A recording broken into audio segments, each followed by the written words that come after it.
Hello! Oh! You can't explain with Instagram filters. Hello, everybody. Hey, what's Welcome. up? Welcome to Thursday. Clutter Talk. Clutter Live and Clutter Talks. We're here. We're going to have Rios as our guest. We're here right now with CZ13 and the mighty Tanaka.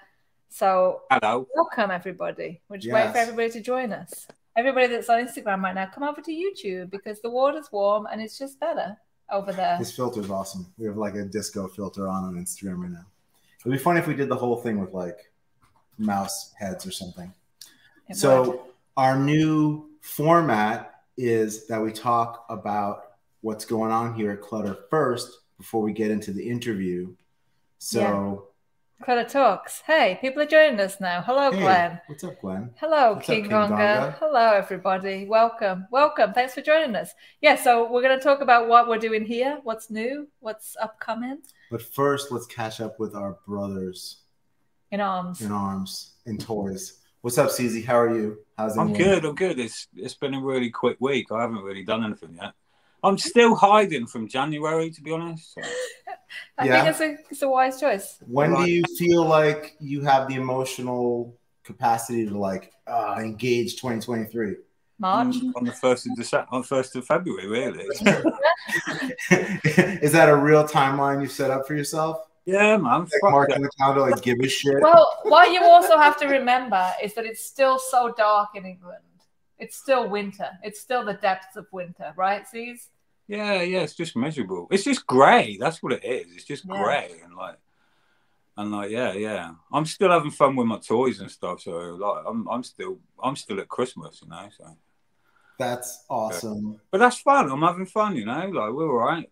I'm into it. What time does the sun come up in England now? Like 11 it's goes like late, right? It comes up late. Pretty late, yeah. And then it goes down at like 3. Yeah. So you're just like fucked in the middle.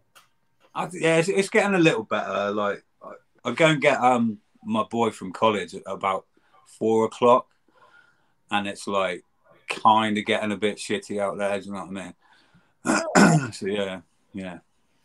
Oh, cool. But anyway, yeah, I have been working in the background. I've got been sculpting. You've making stuff for the next show. And actually, while we're talking about you, let's talk about the fact that we had a couple of late arrivals for the Cream show, the Cash Rules Everything Around Me, like Defaced Currency show. So I just want to show them on here real quick. We have Caesars. Oh, snap. Here it is. On a £1 note, which is super rare. Yeah, that's super. Queen. Those are going away. Exactly. Yeah. So we have 4 of these available. There might only be 1 left. I'm not sure, but no, I want one. Yeah, they're $80. You can grab them on clutter.co. They're on display at the gallery if you want to come and check out the show until 3rd of February. And then we also have ones that are not yet listed on the website, but I have the information now, so we will be listing them soon. And these are Betsos, and they're super cool. Oh, so good. Yeah, so these will be listed. Maybe I'll list them tonight so that they're up. They're really cool. So yeah, shout out to Betso on $2 bills. So again, these will be on display at the gallery here until February 3rd. So if you order something this show, it won't be shipped until after the show finishes. Do you think that you'll still be able to get £1 notes with the Queen for like a while? Or do they really like go away? Well, you can't get £1 notes anyway. They're old money. They're 80s. Yeah. What happened to your money? Yeah. You went to like plastic money, went to coins. Dude, we haven't had pound notes like that since the 80s, really. Yeah, it's been a long time. So where do you get them?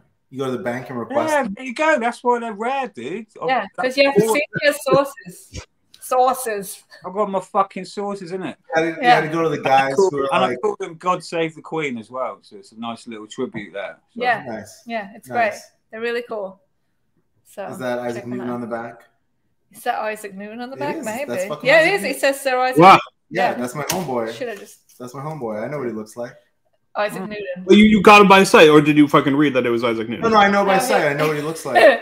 His friend Isaac. Dude, Isaac Newton was fucking sexy, man. He had like a long... those locks?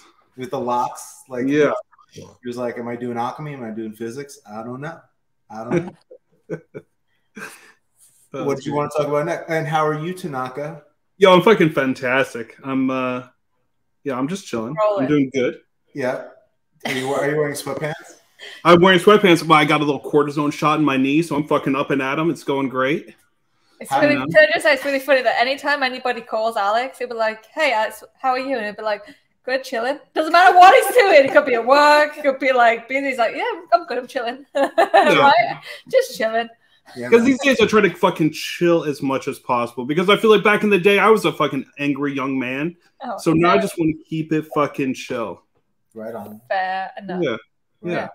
Fair But enough. tell me about you guys. How you guys doing? I like the butthole shirt, Josh.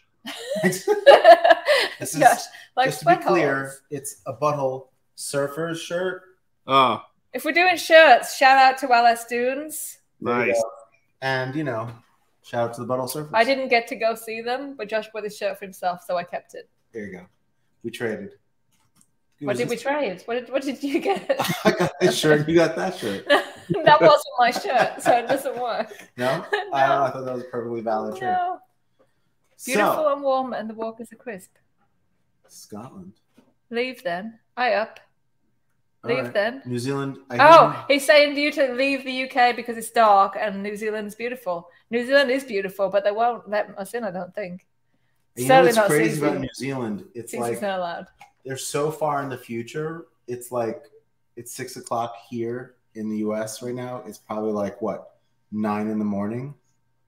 New Zealand? I've And never Friday, really thought it's about it. so far. What time is it there, Glenn? It's so fucking far into the future. Like he's already like deep Wow. into it. It's bonkers. It's not. Yeah, I've been watching those Hobbit movies, and I'll tell you what, New Zealand's nice, guys. New Zealand's nice. It is, but you're supposed to be watching the menu because Cece told me to watch the menu and it was awesome. And then Josh watched the menu and you love it too. But we can't talk about it because Alex hasn't watched it. So You he's can- put the kibosh on it. Look at that. It's afternoon in New Zealand. It's literally like deep in Friday. Can I just say to everybody that's watching, please do the YouTubey things, like and subscribe because it helps us grow and that's important for us to keep doing this. So, That's right. and thank you to everybody that's watching Push this the not live buttons. too. Push the buttons. Yeah. So let's talk about what we've got coming up, what we're, all the new stuff So- and things. The most exciting thing Yes. that's happening immediately Is is this yes, Let me show on this. Monday. Monday? These are being picked up at the warehouse and driven back here to the Clutter Gallery. So these are here. They're So these already have off the been- boat. Yeah, they've been at port for like about a week now, right? And we've been waiting for them to take them off and let us have them. Hello, Ghost Fox Toys. It was actually We might sneak interesting to something of see that yours. like things have cleared up at the port a bit because was they faster, arrived yeah. when they said they were going to arrive. It wasn't like 3 weeks after the original date that we were given. Like it showed up at the port. They took it off the boat. This is true. It was great. This is true. So if you purchase one of these from us, thank you. They are here really soon. They'll be here, and we'll ship them out next week. Yes. So next week, that's exciting. And we may have a special Next guest week. next week in honor of This. these toys. Working on And you that. have something else that's on screen that's not really secret Oh, if that's shit. supposed to be secret. I'm sneaking the next colorway. What? Oh, now it's not on screen anymore. Goodbye. Yeah, so we're very excited to Deliver these. deliver the original colorway of the Jeremiah and to have another colorway coming of the Jeremiah, and we have some other amazing things happening with the Daniel Johnson estate that we're super excited about. Also, don't forget these are here and shipping. And we have them on our website. If you didn't grab one from the pre-order, you can grab one now, and we'll ship it to you. One English Grinbar, sculpted by CC13. More colors coming soon. What else? You mean what? Oh, yeah. What? Like that one. Like that one. Like that one. What Like that else do one. we have? It's right.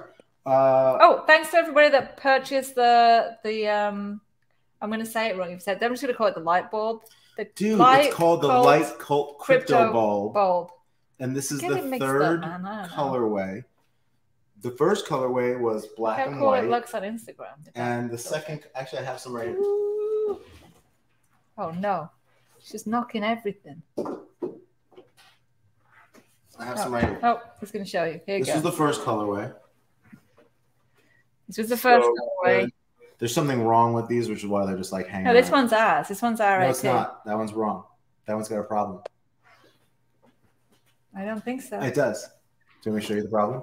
Once you see it, you can never unsee it. Oh, it's got a little tiny floater there? No. I'd say what's wrong with this game?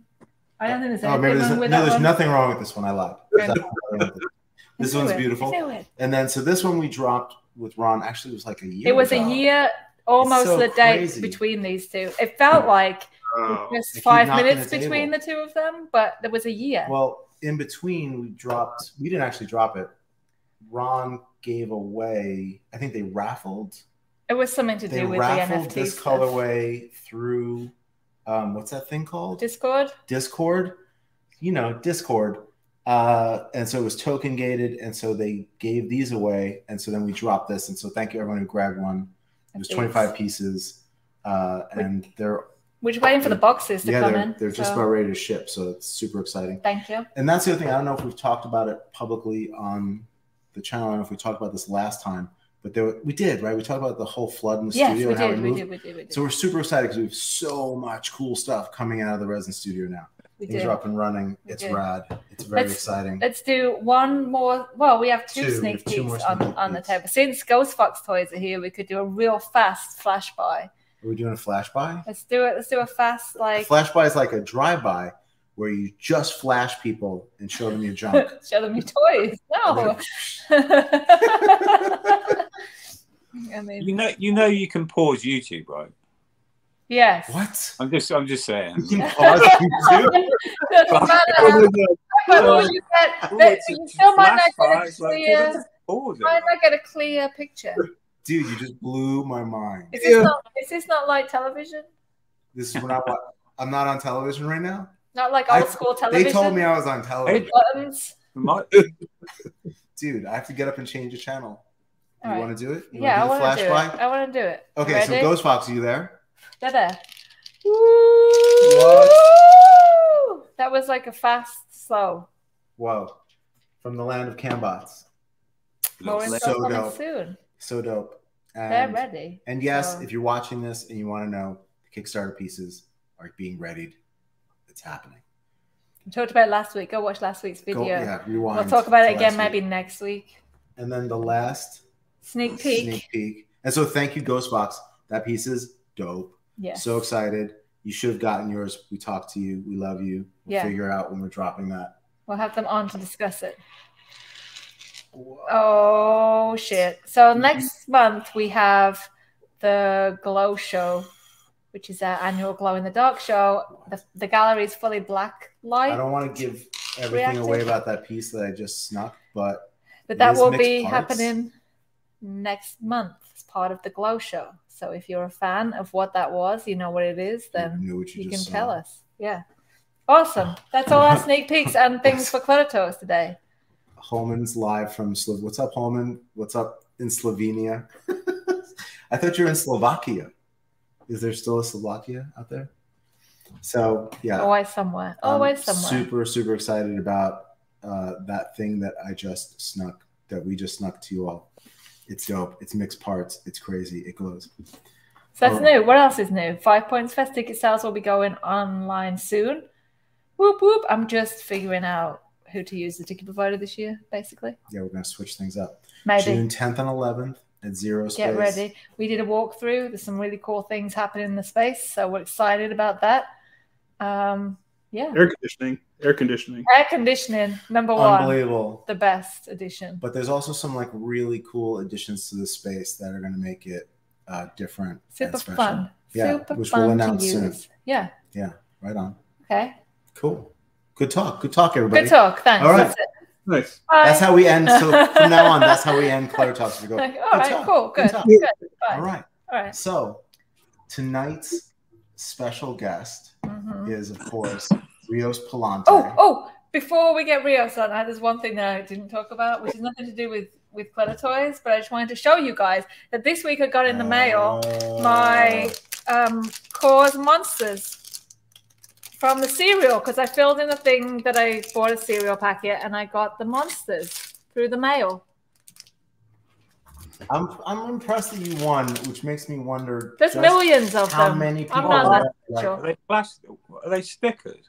No, they're plastic. I'm not going to open them because I'm going to keep them in the packet. They're like injection molded plastic. Yeah. Are they like?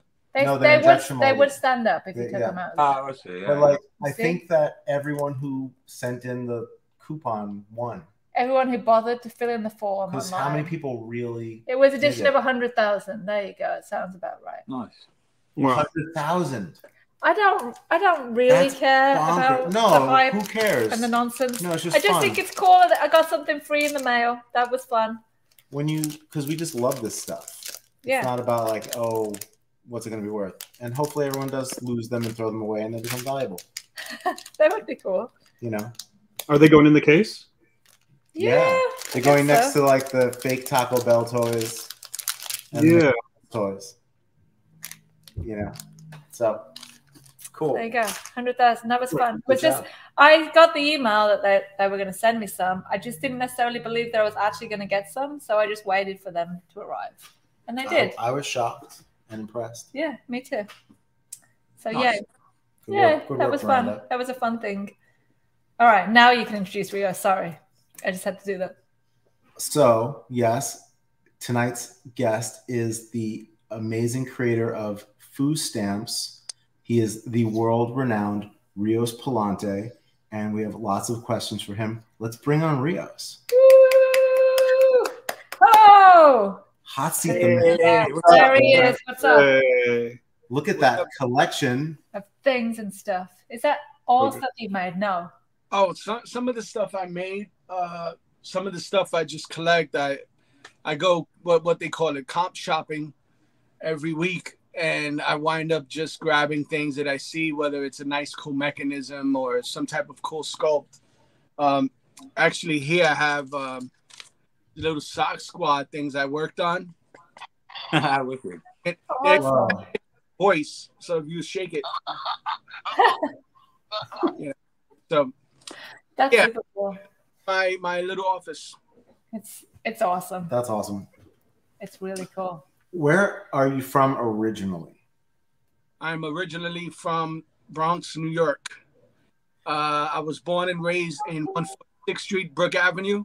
Yeah. In Brook and Willis during the 80s. So it was pretty crazy then. Running in abandoned buildings, playing ninja. Hopefully not drinking too much asbestos. But yeah, it was a crazy time. But born and raised in New York. Yeah, man.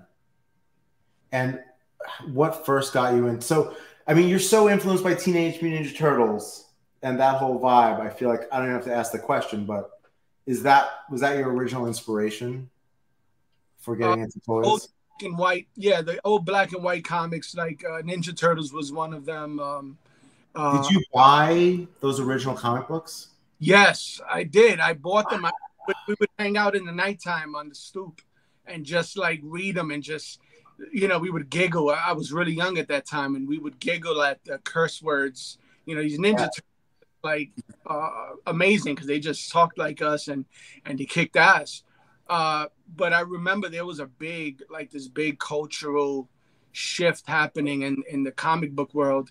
Even as a kid, I was like, there was Elf Quest, Ninja Turtles, the Stan Sakai stuff.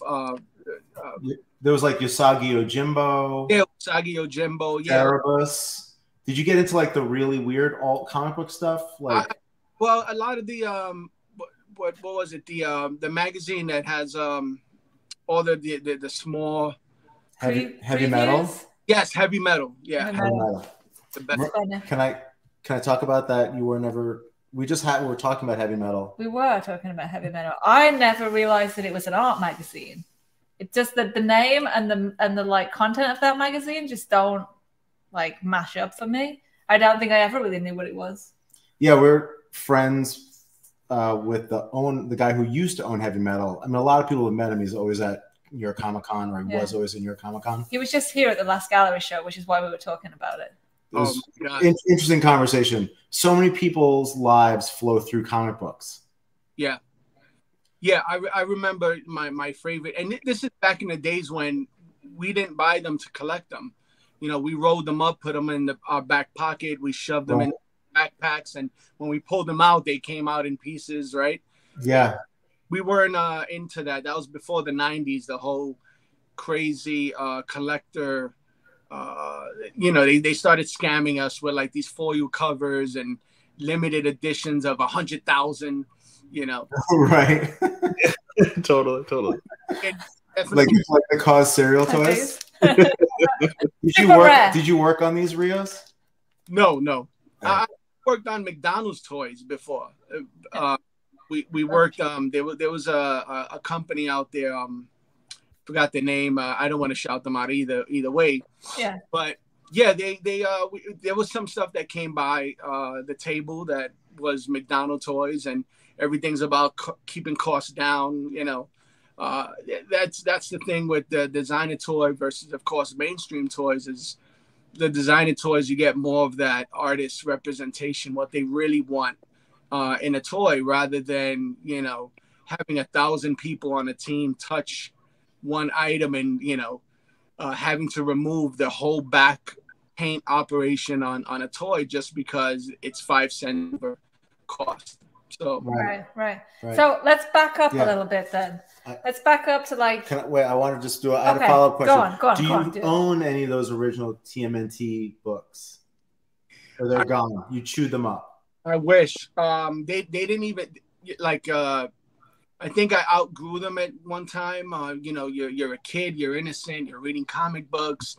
You know, you read heavy metal, you see boobies, you get all excited and crazy. But then you become a teenager, and at least for me, it was like, you know, that the rebellion started. I started, you know, tagging.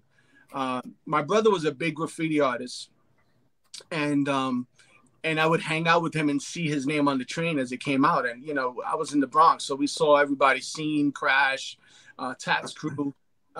So yeah, it was. I didn't keep any of that stuff. Did you go and paint with any of those people, or you were too young? I was too young, but I remember Crash's eye would be all over the neighborhood.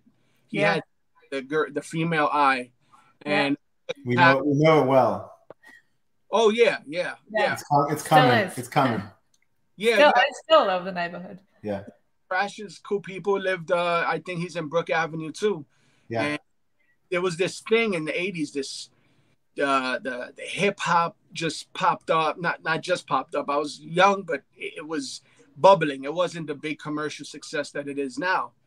And there was this vibe, like just they had Fashion Moda across the street from my building. And it was like this merger between Europe and the US, particularly in New York, where there was an appreciation for graffiti. And it was that whole debate whether, you know, is it art or vandalism, and all types of art came through there. We would see S. Charles stuff on the walls. It was a really cool time to be creative at that time. It's amazing. Yeah. So can I ask my question? Go ahead. Okay. So tell us about like growing up in the Bronx, and then did you go to art school? Like what was your career path, I guess? So the first time and everyone's heard this story before, but I'll just throw it out there as a little snippet really quick. I, you know, as every kid that kind of has some type of ability, I could draw an image, and I found that out early with my mother would go to her teacher conferences with the teachers, and they would say, hey, listen, look what your son drew, and I can see the difference at that time, and people were doing squiggly lines, and you could make out a face when I drew it. And my mother just kind of nurtured that, and she bought me anatomy books and cartooning books. I really wanted to be the next Chuck Jones. Loved the old stuff. Tom and Jerry was huge. Most of the stuff can't be shown now, but really, I was raised during that time where there was so many things overlapping. Like we would see Honeymooners, which was in the 50s. You know, I Love Lucy and that stuff. Then you would, you know, Thundercats and He-Man, which was the 80s. It was a really I really feel like you and I have to have been born in the same year. We don't have to say what it was, but I like the way you talk and your reference points. I feel like. Oh, we had it all, man. I mean, I think most kids don't know what the hell you're talking about. Like you're like Thundercats. It's like, what the fuck is that? And the funny, it's the shit that's on your shirt. That's what it is. You know, everyone's wearing the Thundercat logo. man, we ran home at 4 p.m. on Fox. So before it was Fox, you know, and it changed us, man. And I would watch What's Happening after that. It was just You're lucky that it was 4 o'clock, because for us to watch Right Easy when we were young, to watch those kind of cartoons, you had to get up early on a Saturday morning. That was the only time they were on. Yeah, we had that too. But then we would come home from school, and after school there'd be like G.I. Joe, Thundercats, Voltron. And we had Blue Peter. What the hell? We had Turtles. Have we talked about Blue Peter? A little bit. What the fuck is Blue Peter? Is that some racist We'll shit? save that for oh my Remember God. Ulysses? Did you have Ulysses? What? Yeah, Ulysses? Ulysses. That was like Thundercat time, man. That was good. Yeah. What's Ulysses? And Battle of the Planets? Yeah. Oh, yeah. Battle of the Planets. Dude, that was fucking rad. What's Battle of the Planets? Same time as Thundercats, that kind of era. Of I also remember G-Force. I feel like you had to get up really early in the morning for G-Force. Isn't G-Force Battle of the Planets? Aren't they is G-Force Battle of the Planets? That's the one with like the bird and they have the plane. Yeah, they're like bird people that like. Oh, that's Battle of the Planets. Okay, I just remembered it as G-Force. Yes. Yeah, I think it's G-Force, but the franchise is Battle of the Planets. Okay. Yes. Okay. I love the raccoons. Raccoons. The raccoons were awesome. I really don't think we had the right. Miranda's show. It was an American show, right? Yeah. You know it what? Might have been a little later though. It was like probably the 80s. I don't know. Yeah. In the morning time, you would watch. You would eat your cereal and watch they'd always have like the cornier shows, which I was in the 80s. So it was like Scooby Doo would be in the mornings, and you walk out, and then you come back home. You want to watch some shows too. So you watch like Masters of the Universe, Thundercat, G.I. Joe. But Bronx. Growing up in the Bronx at that time was I was a little kid and looking up to my brother. My brother was out there doing graffiti, and he was popping and locking and battling, and he would come home. But it was just something that I looked up to. This whole like cool shit. Like he was just creating and expressing himself. And it rubbed off on me. And when I went to junior high school, I started doing my own pieces on the wall. I was never as good as he is. But I was tagging, going crazy, entering gangs, and always. But there was something in me that always said, "Don't go too far. Like don't fuck up." And I went to high school, and I was kind of on that path to self-destruction, and I met this guy, this counselor who later passed on, and he was his name was Edgar Rivera, and this guy exposed me to these heroes. At least I saw them as heroes. Was the young lords, and there were certain gangs turned into political advocates, but he gave me a pamphlet of the Young Lords, which was their mantra was "Palante," so which meant keep moving forward, keep doing your thing, and overcome. So that always resonated with me. He passed away from AIDS in the 80s. Oh. 80s was the 90s. Yeah. He passed on, but he left that in me. Always explore, try, get out of that corner, see what's out there. And then I went to, after I was dibbing and dabbing here and there, I did tattoos for a little while. Did tattoos for about 3-4 years. It was pretty good money before it became legalized. I think it was like in 96 or something like that. Huh. And before it was legal, I was an apprentice. So I would hang on a second. It was illegal to get tattooed here at some point? Yeah. Oh. I think was it illegal everywhere, or was it illegal in pockets? It was illegal in certain towns and cities. It was New York. It was illegal to get tattoos in New York in the 80s. It was not. You would have cops. I mean, at least unless I got the story mixed up. But yeah. No, I mean what you're saying sounds right too, because I know when we first moved up here 10 to 12 years ago already now, it was illegal to open tattoo parlors up here, even when we just moved up to the Hudson Valley. And so while we were up here, they opened like the first tattoo parlor in Peekskill, and it was a big deal. Oh yeah, you're right. You're right. Weird? It was Don't you remember? something. It was like the towns felt that it was like a bad element. They didn't want tattoo parlors. That's true. Well, it was the whole OSHA too, the whole the medical stuff, because you're dealing with pills and blood, and so it was illegal to perform tattoos, I believe, until 1997. Harrison's found the information. Oh, look at that. 7, yeah. That's wild. I didn't know that. Yeah. So around 98, I started drawing flash, and I would sweep up and do everything around the shop like an old school tattoo artist. And I learned tattoo the old school way, the simple lines, the clean lines. Where were you tattooing? I'm sorry? Where were you tattooing? Champion Tattoos in the Bronx. He's been there for like 50 years, maybe even longer. He's actually married to my aunt at the time, and we were bringing in money, man. I was like, she's still your aunt. Yeah, but they might not be married. I know. I'm joking. Yeah, we were kind of don't. I haven't spoken to her in like 20 years. But it was illegal, so like you had to know about it. You had to like knock on like the door, and they'd like be like, oh. You had to knock on the door, and somebody would look out, and if they knew you, they'd let you in, or they'd ask like, "What are you doing here?" And if you knew the name, they would put them through certain questions. Wow. And so there was no sign. There was no like, dope shit hanging outside to let you know. Wow, like speakeasies. Yeah, it was the same thing in the East Village. I forget the name of the place. That's like, is it Fine Line? It's like one of like the OG spots, or Tattoo City. And it's been there forever, but like it never had any signage. Right. And then in the early 2000s, like 2000, they started spray painting the outside.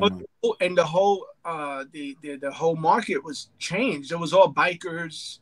It was all, when I was tattooing, I was tattooing mostly white bikers, and then after like 98, 99, this whole Allen Iverson and the basketball thing where there was even a problem. Remember when they didn't wanted to cover up their tattoos when they were in sports at one time. And I lived through that whole thing. It's interesting. Yeah. And how it's completely flipped now that like so many people are just covered in tattoos now. Walking it's just around with tattoos on, like you just get totally flipped. Yeah. Yeah, and I stopped working there, but I would do tattoo parties, and I would go anywhere, and I would charge a certain amount, and I'll tattoo people for like a few hours, and you'd see the craziest shit, man. It was like there'd be drugs and guns on the bed, and they're just going nuts because they got the disposable income to just like get tattoos, get high, go crazy in the living room. So I did that. Was it illegal in England? I don't think so. No. I feel like it. No, because when I was in high school, like a bunch of people used to go to the local tattoo parlor and lie about their age and come back to school with tattoos. And that was before 97. That was like early 90s. Yeah. Were you in high school in like the 2000s? 93. You weren't in high school in 93. Yes, I was. That's when I started. That's when you started high school. But it's not high school. It's just secondary school. You want to like? Yeah. It does feel like it was different in the UK, but I can't pinpoint a date. But it doesn't feel like it was ever like chucked down your throat. Like, no, that's illegal. Like there was tattoos about, right? Yeah, you just had to be 18. That's the only law. Yeah. Like if you weren't, like that was it. But I'm sure it was still frowned upon. Yeah, it was definitely frowned upon. Yeah. It's not the culture it is now, but I don't think you had to be like diving into someone's basement. You know what I mean? No, with your guns and your money on the bed. Yeah. No, it's funny how when they do that, it makes it so criminal. It makes it so much worse. Remember it being like illegal and us being shush, about everything. At the time, and then after 97, 98, the sign went up, lights went on, and a whole different clientele came in. And then were you like, fuck this, I'm out because I liked the danger? Or you just feel like, oh, I'm done? I did like the danger. Yeah. I liked the fast money. It was fast money. Yeah. You learn how to tattoo quickly by, doing, and it's the same thing as drawing, right? You shade most of the stuff, or you know, you use shading as an excuse not to color the whole thing. You know, like the light is leave it at skin tone. But yeah, I've done that for a few years, and everything was good until the thing about that, it was seasonal. Winter time was terrible. We'd sitting there for weeks, and not one person would come in, but the time would give you enough revenue where you're held down for the whole year or 2 years. So it was pretty good. What do you think made it seasonal then? Yeah, I was going to ask. Because drug running and gun running ain't seasonal, is it? Right. Like, do they just fucking, I don't know, go to Florida for the summer or something? No, winter. No, we went jobs outside of the shop. You know, everybody was kind of like left to their own. And if I got my money through, you know, these buildings or that building or wherever it was, and that's what I did. And it was kind of like an unspoken rule, like, you know, we won't talk about what we do outside of the shop, but if you're gonna get a few bucks, then you got to do what you got to do. And I did that for a while, and but then it slowed up. I had a falling out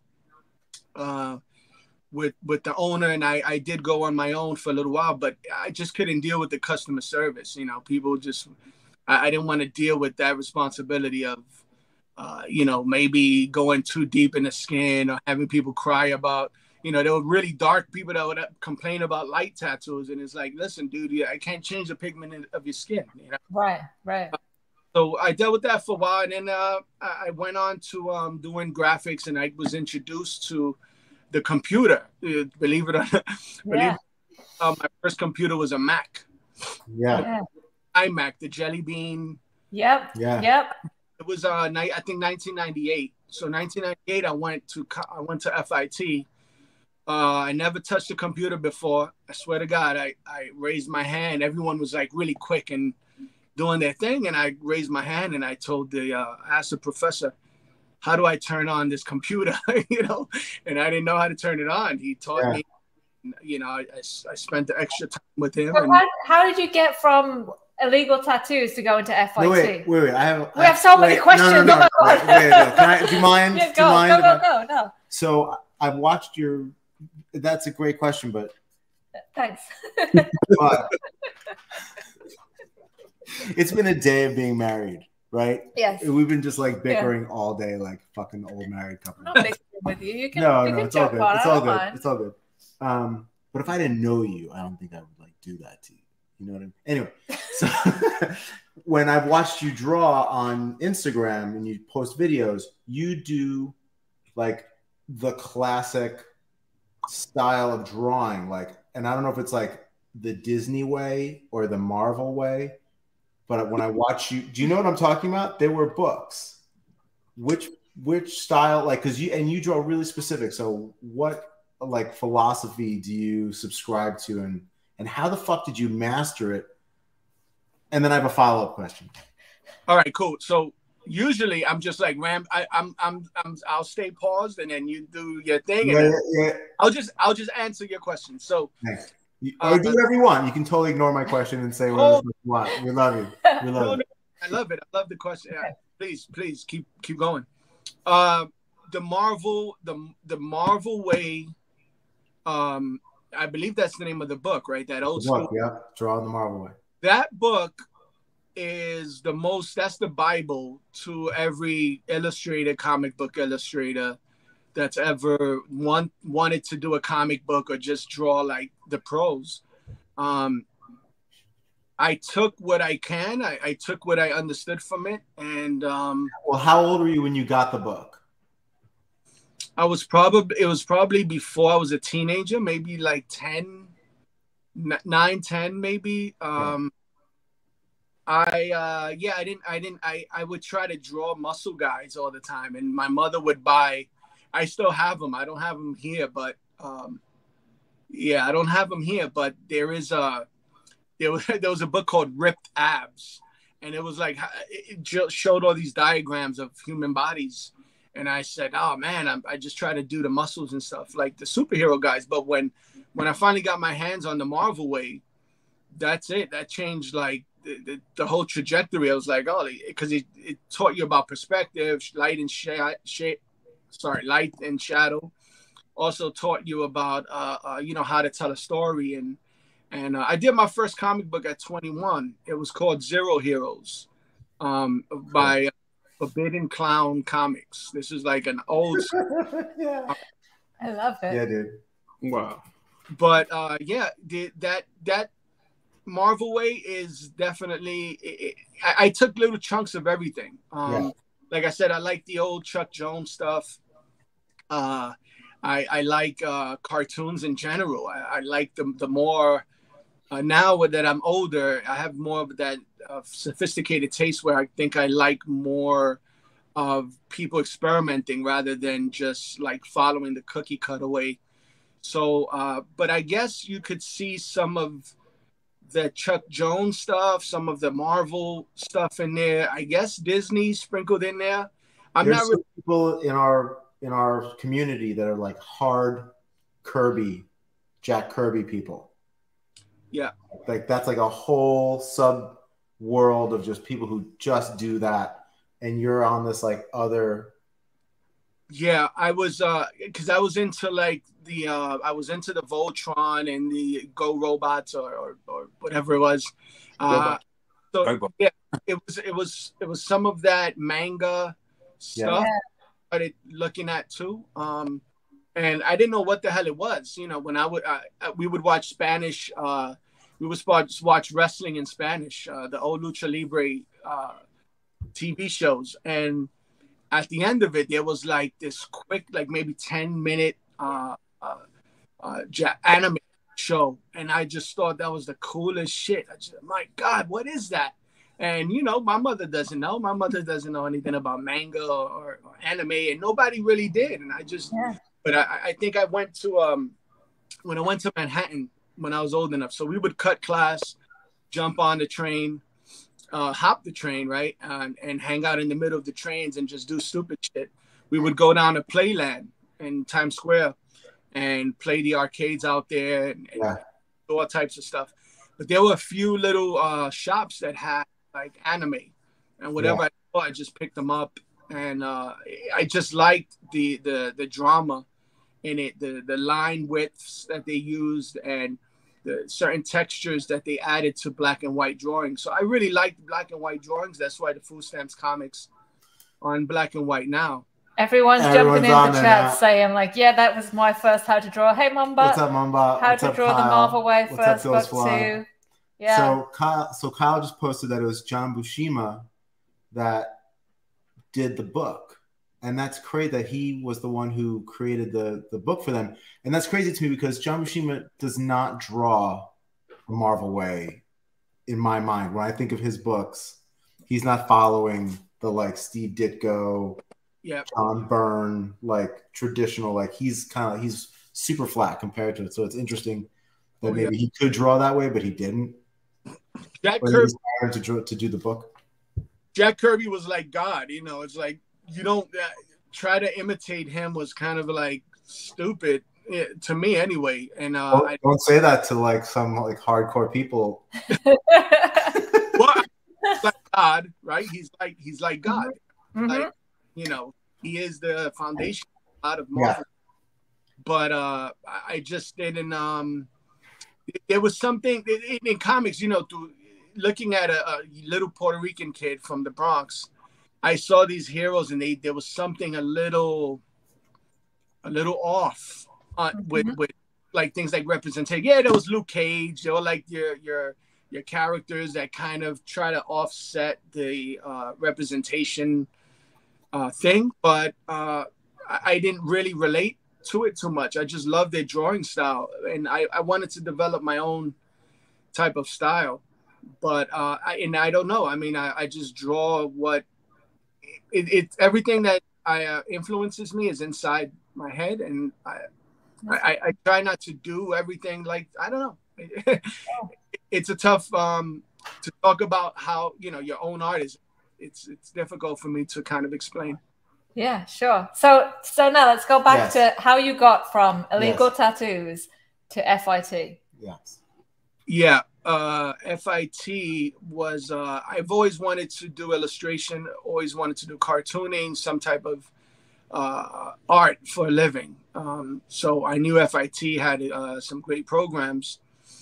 So I went to FIT. I took they had like this art test, and you draw to you got to kind of show your chops and skills and some type of path that you could really do this. And luckily I did. I went in. I got in with a GED. So I dropped out of high school, got my GED. High school was just tough for me. It was just really tough for me. Like I didn't fit in. I didn't feel good. I didn't get the math. Like math was my enemy, man. I just and still, when I did graduate, I graduated later on from toy design too, and I think I got a little help from the professor because it was really, really tough for me. My mind just didn't work that way. So yeah, I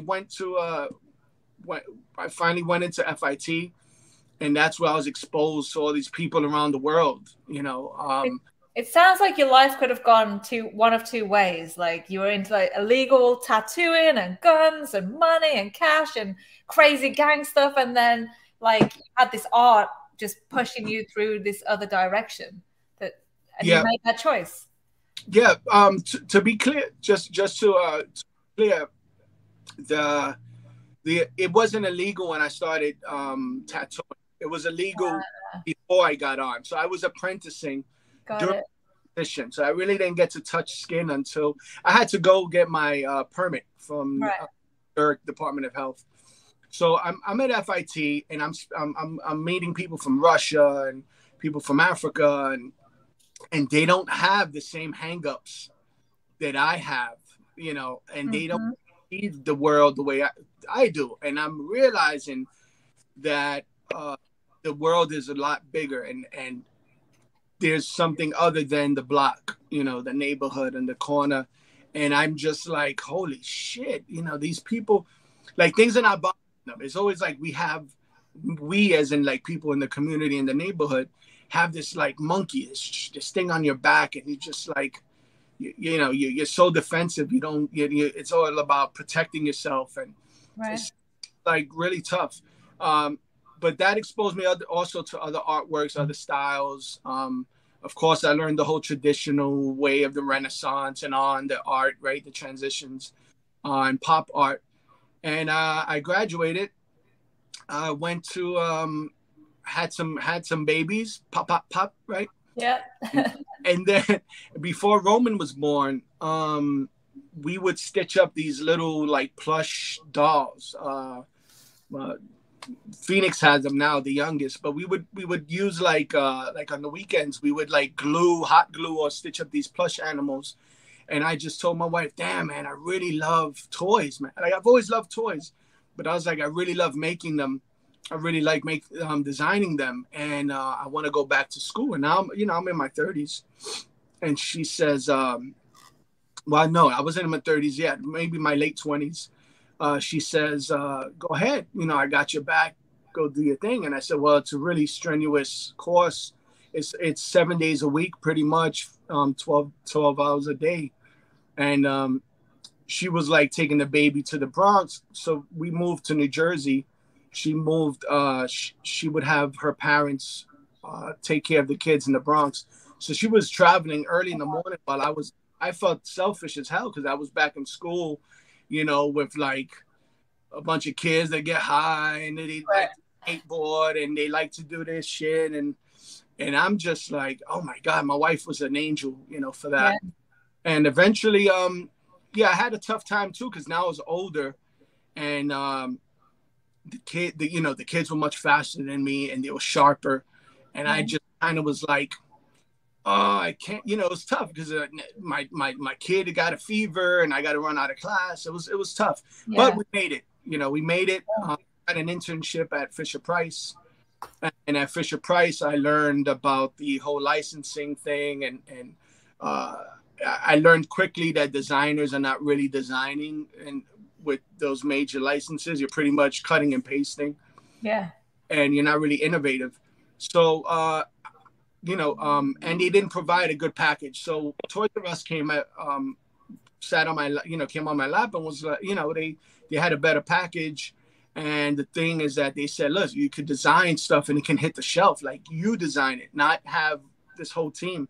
And I said, that sounds great. So I started out as an assistant toy designer, and I would design like little vehicles for like Hot Wheels, the little flames and the numbers. And I struggled like trying to show people that I could actually design a toy, not do the graphics, the printing or whatever. So I was there for like 2 years doing that. And then this guy, like one of the vice presidents, saw my work and wanted to elevate me. And he did. He started giving me like, more accountability and responsibility. And I did that. And I went to China.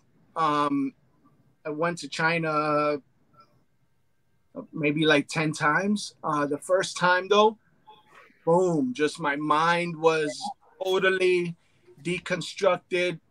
Everything I thought about the world just went out the window, and it made the world this small to me. And when I came back, I felt like I can do my own toys. Like, okay, I can design, I can produce, and I can do my own thing. Right. With this knowledge that I've gotten. So that's, and then of course Toys R Us fell under, and I was working, doing some freelance stuff. I kept some contacts. Can I ask a question? Yes. So Toys R Us was designing toys. Yeah. Toys R Us had a private brands, they called it. They hated private label because, let's say, and everybody's doing it now. Target, Walmart, everyone's doing it now. But what they do is they get the vendors, like, the Mattel vendors. They'll tell them to redeco the stuff and to sell it, at a cheaper price. And because they're direct to retail, right? They get a better margin. Yeah. That's what we did a lot of the time. But what happened was we started hitting some high MOQs that now we can start tooling. We could start tooling ourselves, having an amateur, the deal. So that's what we started doing, and we were now like we were actually selling more toys than G.I. Joe, and we had a lower brand, but it would like the toys were better. We had aircraft carriers, rocket launchers with lights and sounds, and actually had projectiles on them. So we were able to really make better toys at a cheaper price. So was it a shock to you, or that Toys R Us went under, or did you see it coming? We all kind of felt it coming when our leadership kept changing. Right. The direction kept changing. So we were like, this isn't Amazon started like really making their stance, and it changed things a lot. And we were trying to catch up with Amazon, and then Toys R Us had a deal with Amazon where they really gave up too much power to Amazon, and it really changed. It really changed Toys R Us's equity, I believe. But yeah, we all kind of knew it was coming. We just went on our days. We designed, developed. We went on trips, and we really did what we had to do. Still to the last minute. I mean, there's some toys that were like 1 week from being shipped, and the vendors at the last week of Toys R Us's existence, I guess, the vendors like held back. Hey man, no, we hear that you guys are going under, so we don't want to ship this to you. Right. And so we dealt with a lot of that, and like, no, don't worry about it, Yeah. So that's now I'm doing my own thing, and I'm consulting with other toy companies, and I help them out, whether it's design, managing the process, or making phone calls overnight, and that's what I've been bread and butter now. Yeah, that's awesome. So it was actually better for you in the end, because now you're your own boss. Yeah, it was scary, but it's I think if you do what you do and you can do it well, then you shouldn't worry about the future, no matter which it goes. That's true. I feel like it's a very New York story. Real story. It's it's like you kind of fell into this thing and you fell into that thing, and then you get sucked into this whole world, and you rose to the top no matter where you were. And I feel like that's part of being a New Yorker. Yeah, New York definitely teach, you know, and me as a kid and my parents are from Puerto Rico. When you go to Puerto Rico, you see how much they do with so little. I mean, you're seeing the hurricanes hit even nowadays. How do these people live? Like what's happening? It's because they make things with their hands. They just do. Yeah. And the South Bronx was the same way at the time, you know. It was crazy. We couldn't rely like on the cops, and this is before Giuliani. We talked about this offline before. Yeah.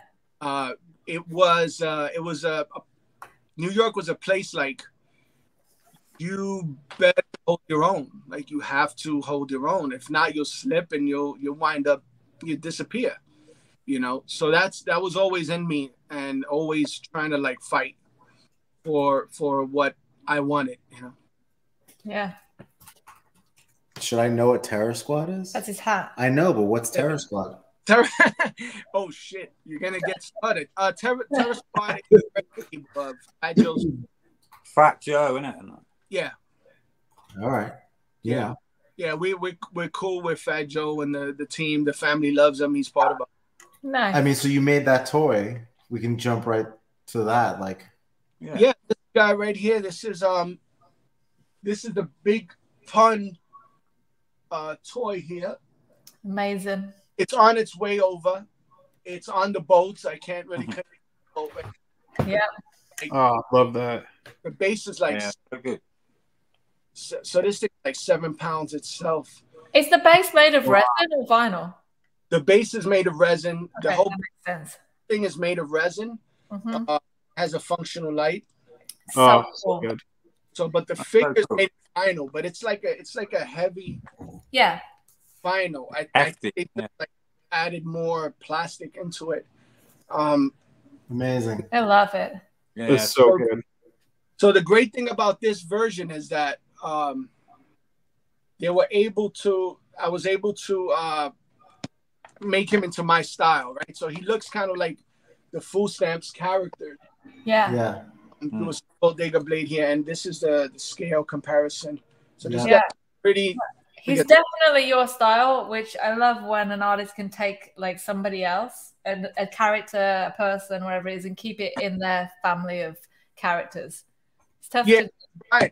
It's a selfish thing. I wanted the figures to kind of live in the same universe, and I was... Yeah. Well, I don't think it's a selfish thing. I think it's the perfect thing for an artist to do. I think that's why. And it's hard. It's a really hard thing to do. How did it come about? I mean, it must have come about because they loved your toys. So, yeah. So after going to China a few times, right? Mm-hmm. I came back with this thing at the office, and I just said to myself, why can't I do what other people do? You know, there's almost like this invisible wall, right? And they're like, oh, you know, this group does that, but that's what they do, and everyone kind of stays in the line. And I said, after I saw, like, I started holding meetings and I started seeing how easy it was to talk to these vendors and these manufacturers, I said, I can speak to anybody about this stuff, right? Yeah. So that's what happened. I reached out myself to the Big Pun family, and I said, listen, I'm from the Bronx. This is meant to be. I'm Rios. You've been talking about Christopher Lee Rios, God rest his soul. And, you know, let's make it happen. And at first it was tough. I had to like chase it down a little bit. And she eventually gave in because she's seen the artwork and seen the comic books and seen the toys that she said, okay, I like this. And it was actually her idea. She said, you know, I would like for you to do him in the style of that Food Stamp style. So that's what we did. And yeah, it's on its way. It's been doing very well. Yeah. Pre-orders are up. It's amazing. It's an amazing story. And that's perseverance right there too. Some people would have just been like, oh, well, I haven't heard back. I'm just going to like, you know, be quiet. But you have to just persevere. Yeah, I felt I had to do it. Being from the Bronx, being that his impact in hip hop was so huge to the Puerto Rican community and hip hop itself, and New York and the Bronx. I just wanted to do it. You know, I was like, I want to do this. Nobody else can do this. I have to do it. Yeah. Amazing. like, yeah, everything been working out, and now I'm like I'm reaching out to some other possible licensees and let's see what happens. That's awesome. Yeah, that's amazing. Absolutely amazing. Yeah. I have a question for you about the toys that you've made. Yeah. Most of them have been done in resin. Yes. Why? If you're going to China, why? Yeah. Why? Well, there's a few things.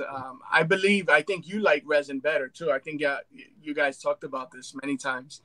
Yeah. I like resin because I like resin because one is the quality, the feel, the weight. I like the detail that you can get out of the mold on a resin piece.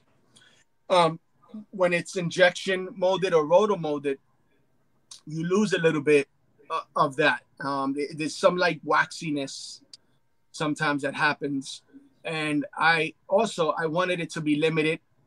And 3, I couldn't really afford to pay for tooling on some large vinyl. Right. Okay. So I saw a meeting. I'm a big fan of James Groman. I saw not a meeting, but an interview with him, and he. This is when I was kind of thinking. I looked at my sketchbook and I said, "All right, I'm gonna do a toy, man, but I don't really know what am I saying? What am I gonna bring out to the world?" And I saw an interview with James Groman, and he was talking about first going with resin to test it out, right? Because you can't commit to those large volumes of items. So I did. I stuck with resin, but resin, I like resin more.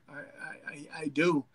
I feel like you get bang for your buck. You can do the whole luxury packaging without it being like patronizing. Right. Do you feel like they're more statues than toys then? Because I feel like that's a bit of a differential between resin and vinyl. Is the like statue versus toy thing? Yeah, I see things a little differently. I think toys. When you become an adult, your gadget can be a toy. Your car, those are your toys. We got money now, so we can like spend it on these things that we would spend it on if we can as kids. Sure. I do think they're toys in that sense, but they are statues. But I also think a lot of vinyl stuff are statues too. Yeah, 100%. Designer toys is, something that we talk about often here as not a misnomer and not a great name for the kind of thing that we do, but it is what it is. Yeah, we had a whole argument about it the other night, and there's just no. You had a whole argument with Ron about it. I did. I had an argument with Ron English. And he just really feels like you just call them toys. That's what they are. And I'm like, yeah, but it doesn't encompass what it is. Yeah, it doesn't really. Toy has a connotation and it devalues the art side of it is the problem. So even if you put the word designer in front of it, as soon as you say designer toy to somebody that doesn't know this world, it's like, oh, a toy. I understand that. And that value that I place on that is of a kid's object. So it's difficult. It is difficult, right? And I was involved with an art gallery in Wincanton over Christmas, right? Yeah. And they're selling big paintings, man. They're selling real artwork, right? Yeah. And I got some Cambots there. And I felt like I was trying to fucking sell a rubber duck to a fucking adult. Right. Like I'm like, okay, cool. This is like it's a vinyl toy. Like, it's a spray can, dude. Like, and they're just like, wow, that is amazing. I'm so happy for you. Blah blah blah. You know what I mean? And I'm just like, dude, I can't explain it to you. You know what I mean? Sarah says that they talk about more of the production method. It is the production method, but it's the word toy. It's the word toy holds it back, but there isn't a better word. Unless we haven't found it yet anyway. There probably is a better word. Art piece. Me personally, I like toy. I think, there's people who spend hundreds, and you've seen that Pez dispenser show on Netflix. There's Holman was telling me to watch that. It's called Pez Outlaw. Is that it? Yes. Interesting. A weird guy. Cool. All right. But to me, toy is, I think our clientele are mainly adults, right? 20s, 30s. some 40s and on. But I think toys, for me personally, I never never felt it was like an insult.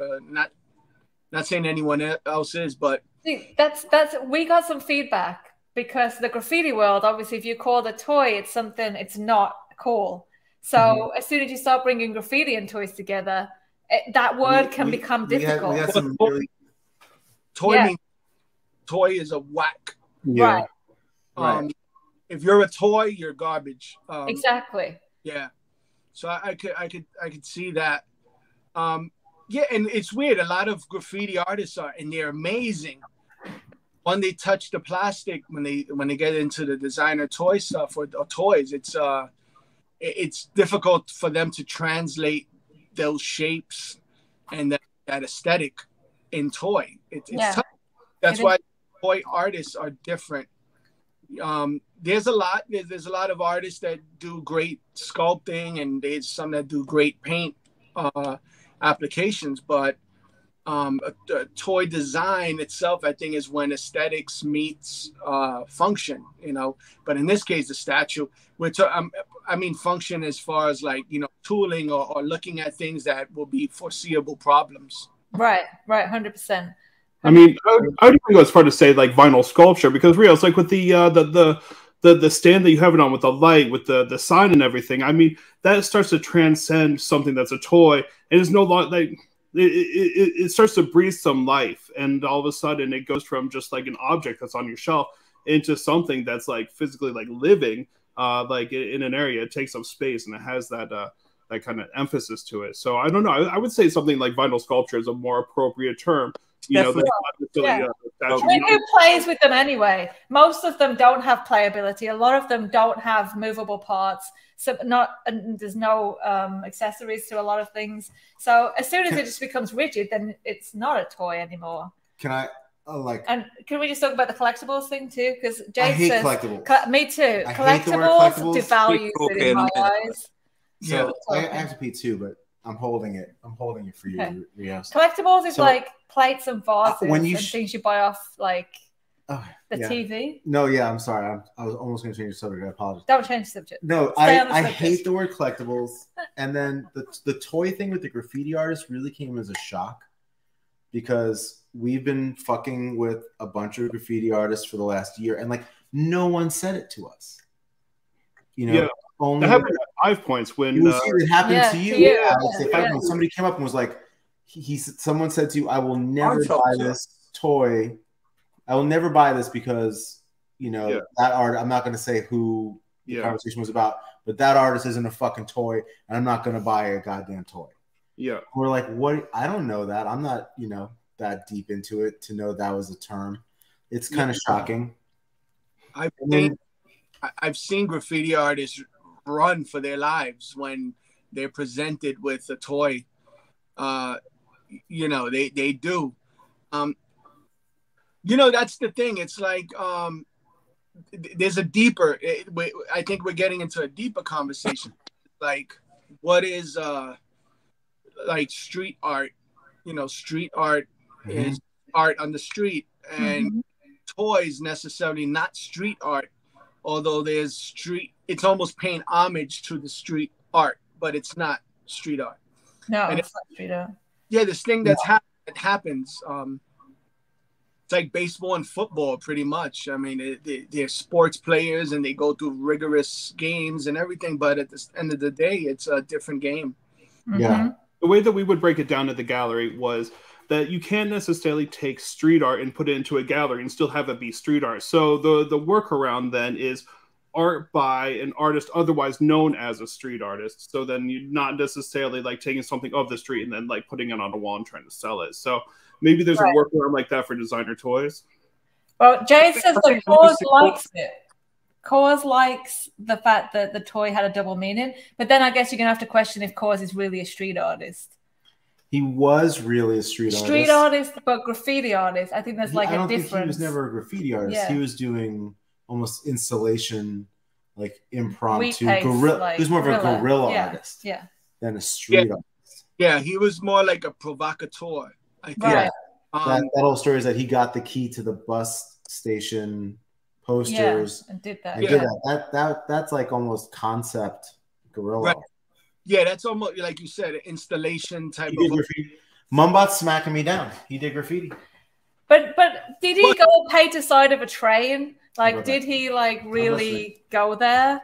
Right. Well, he did a graffiti. Yeah, he did graffiti. He did graffiti. He did graffiti. Okay. Now it depends. I mean, you can consider him a toy in graffiti. You know, some people can say he was whack as a graffiti artist, but to me, what he's done transcends whether you're a toy, you're tagging, or you're doing bubble letters versus burners. You know, that's not in the conversation. What is probably his vision, like, you know, doing those ads and doing that guerrilla style where he broke into some of these what were Like they, billboard things or whatever. yeah, but he did his thing, and that was very innovative. Like, that's what appeals to me. Like, wow, when an artist puts his a junk on the table, and that's what I like. And that, to me, that's art. When someone's taking a little risk, they're saying something.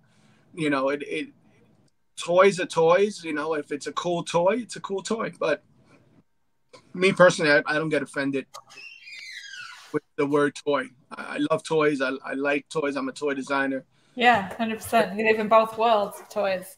But what's quite interesting for me, like, actually, you know, because I've done street art and I do toys, and I think I found the way of merging the two by making the Cambot, because instead of like trying to get my work on the wall into a toy, it was like, no, the can's the star here, do you know what I mean? And he works and he sits on the fence, do you know what I mean? And that was quite a good way of doing it, right? Because that's what, like, we were talking about the cause, and maybe he's a toy, considered a toy in graffiti world, but you know, he's done these toys that say something. I think your toy, your Cambot, which I'm telling you, no bullshit, is one of the best platforms in the universe. I love that thing. It's the innovation, is the vision, you know, for doing that, especially when your story about, oh, it's a can left alone. Yeah. He's thrown away, right? Yeah. Yeah, it's thrown away. What's the use of the can after that, and how pathetic that can must feel, or there's so many things, like, you know. Yeah. That's also an interesting point, because all of your toys have this story thread that goes through it, and I feel like when this universe of design and toys first started, everything had a story. Everything was built in a universe. Everything had like which kind of went away for a while, and is now coming back a little bit more. And I think the most successful designs are the ones with a concept and a story and something that like ties it all together. Yeah. My idea was to do this guy, right? Bodega Blade. At first, I wanted it to be a surprise that he's opening up his jacket as if he wants to rob you, but he has this katana sword instead. So I thought, oh, that'll be interesting, right? You think there's this hood guy, but he winds up being like this ninja kid. But this is when I was shopping around my toys, so I was physically going to all the shops and saying, hey, would you carry this? Would you carry this? It's the best thing you've ever seen. Look, trust me, here, hold this. And I was doing my whole selling thing. I went to a toy shop in Manhattan, old, you know, one of the OGs, and he tells me, "What am I gonna buy this for? What does it do? Why? You know? Okay, he looks cool, but what? And where can I find out about him?" And after I left it, he actually bought some, but after I heard that, I said, I need some type of vehicle. You know, some type of somebody needs to know what this kid is about, and that's how the Food Stamps comic book came about, because I wanted people to know where he's from. But you know, he looked, you know, and number one, he has a winter coat on, so he's not from Cali. He's got beef and broccoli boots. You know, that's a whole East Coast thing. The whole I just wanted kids that look like New York. Yeah. Yes, and I wanted them, and in the Food Stamps comic, I can expand on that and tell this story. You know, there's the the girl Jen. She's this is Resin, of course. She's her name is Jen. She has this little her son in her backpack that he has her back. And the story behind here is that she's a teenage girl that advocates for people who really don't have a voice, but she's a teenager and she just found out she's pregnant with that beast. So that's like, you know, getting people engaged, getting people talking, getting people to fall in love or to be heartbroken by these characters. And that really is where you can sink in your artistic chops too, you know, in telling a story. Yeah. It's very satisfying for me. Amazing. Amazing. So who's the whole crew so far? Have you got every member of the crew behind her? More or less. We have the first Bodega Blade, he's the lead. Yeah. You have the second. Watch us on YouTube. The second is Demonio. This is the Exorcist version. His swords kind of combine to make this upside down cross. So he's a demon kid. He's a second one. I actually launched him, I think 2019, 5 points. Then third was Screwface. This is the Bloodsuckers version. Yeah, he's my favorite one. I love him. Yeah, you see, so what I wanted to do was like have characters that look like the kids from the neighborhood, you know, with the flip flops and the socks and the shorts, even though I see a lot of people doing that shit now. But yeah, it's true. But to the do-rag, because once you throw the do-rag, it's like, oh, that's Screwface. But Screwface, yeah, you do see a lot of the flip-flop stuff now. Or Crocs, socks and Crocs. Which I hate Crocs, but who's missing here is the Sensei. The Sensei comes with a little wine jug. And then I believe yeah, he's the older dude, right? He's the sort of elder, right? Yeah. Yeah, the old guy. He has a pony yeah. or a weapon. He looks like a Street Fighter dude, like he's proper, like, yeah. He's so badass that he doesn't have to do much with his head to beat your ass. So he just kind of tail around. This is the Quicks collab, the Dega's Dead. Yeah, it's gorgeous. So this is actually Bodega Blade and Quicks as if they had a kid together. Right? I mean, you know, nowadays, right? I mean, Yeah. then there's the BLM, which is really important. That's wicked. It doesn't have BLM, but this is Screwface, which is one of African American characters, being all PC and shit. This is one of our black characters, and this was really important for me to put out there. So this is Screwface, the BLM version. And then I have, I think this one's a prototype.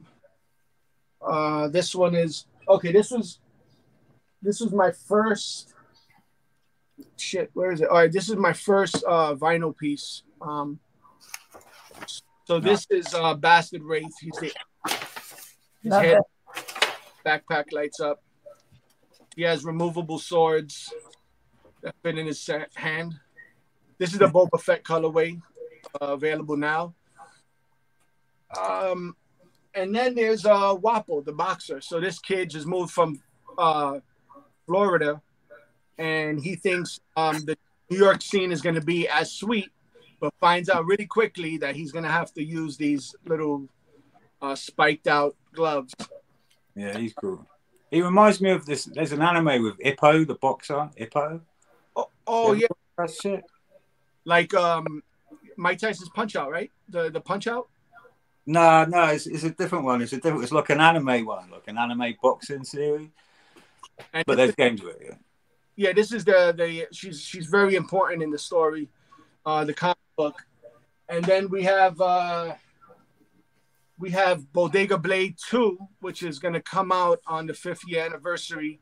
He'll be the same, but he'll have his hood over his head, very dramatic. Have the sword in his hand.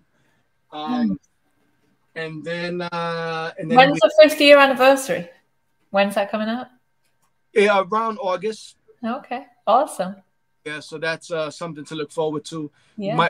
We're looking at doing like a 2 two like a double set. Like you open it up and there's the old version and the new version.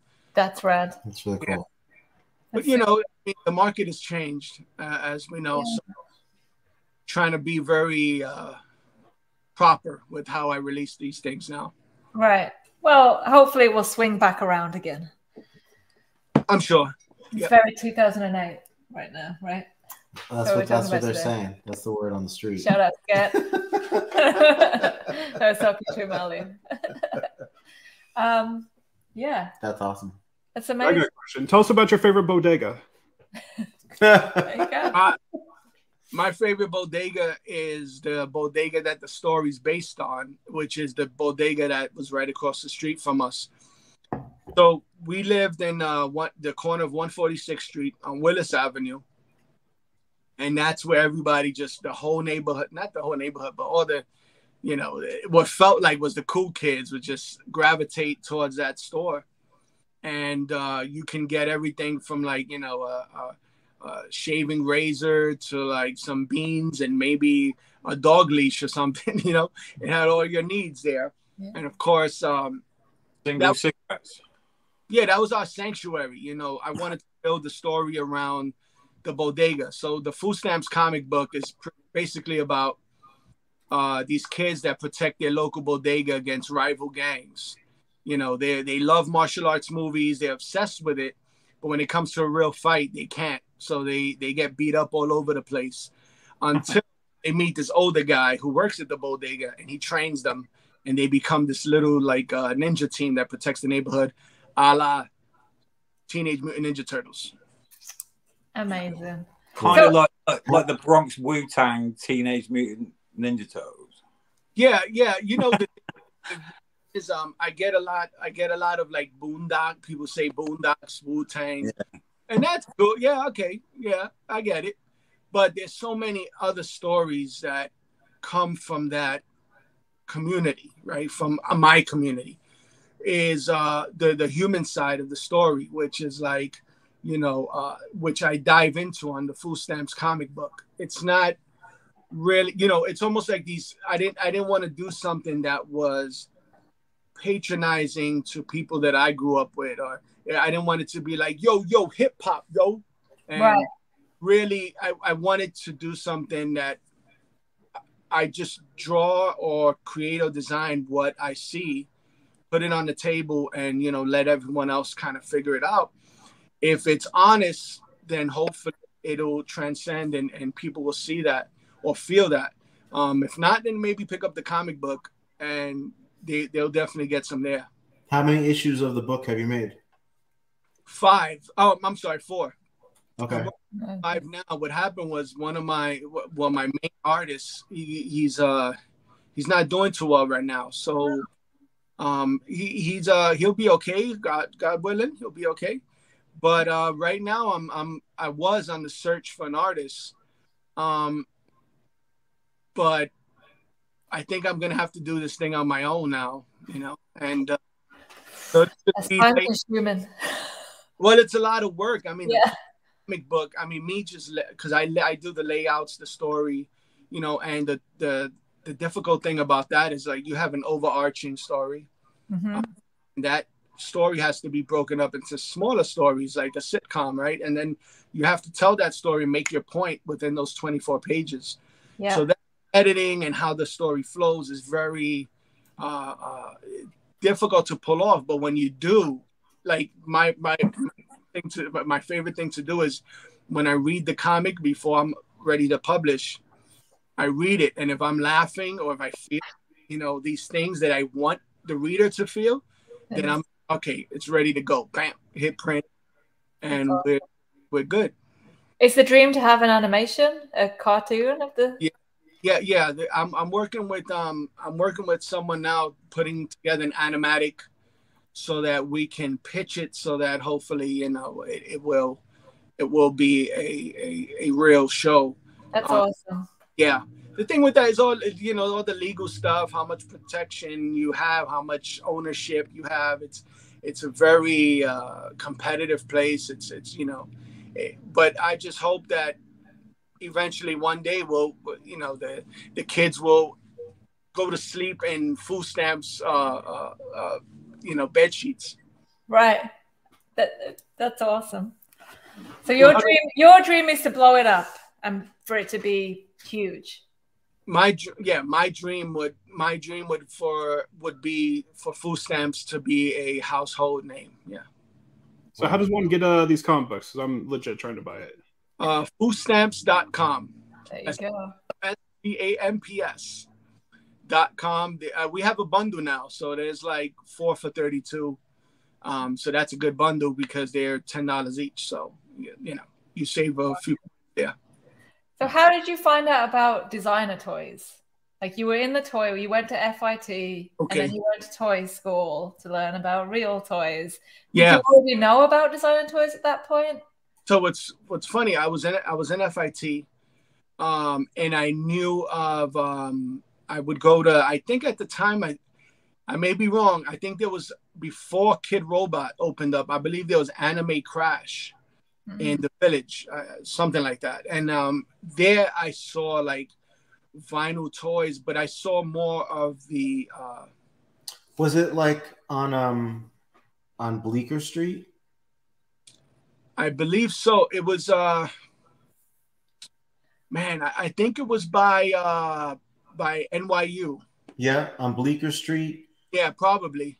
And like where the bars are, like where the shitty college bars are, like. Yes, where it was that big cube. Yeah. Oh, by the cube. Upstairs near NYU. Is that the one upstairs by NYU? No. Is that the one that was upstairs by the cube? That was Toy Tokyo. No. But then there was one on Bleecker Street by what's Fang's cousin's bar? Oh my god, one of those bars like. I'm talking like on the west side. Yeah, there's of Broadway. Billards across the street. Man, damn. It is by NYU. It is by Broadway. It might be Bleecker. We should send a link to Mombot. Yeah. You could just join. Would you the old cow door? There was an old cow door there. Yeah. Anyway, but when I said this is weird. I think it was more of like the Sofubi from Japan, where it was. Yeah. Whoa, this is cool because it's so. It was that rebellion thing, like painting a shit with automotive paint and having this soft rubber duckies like we talked about. That was really cool. So when I was in the FIT, I did see like there was some people wearing Kid Robot shit, and I was like, well, let me go check them out, and I did, and I just loved the DIYs that they sold, the do-it-yourselves, of course, and those were really cool. That was probably there was a lot of cool things happening. Like artists were just putting their stuff out there, whatever they liked. It was almost like looking inside of an artist's sketchbook, but it was physical, Yeah. And wow, this is amazing. But that was my first exposure to it. When I when I was in Toys R Us, you guys held 5 points at Chelsea Piers, right? Yeah.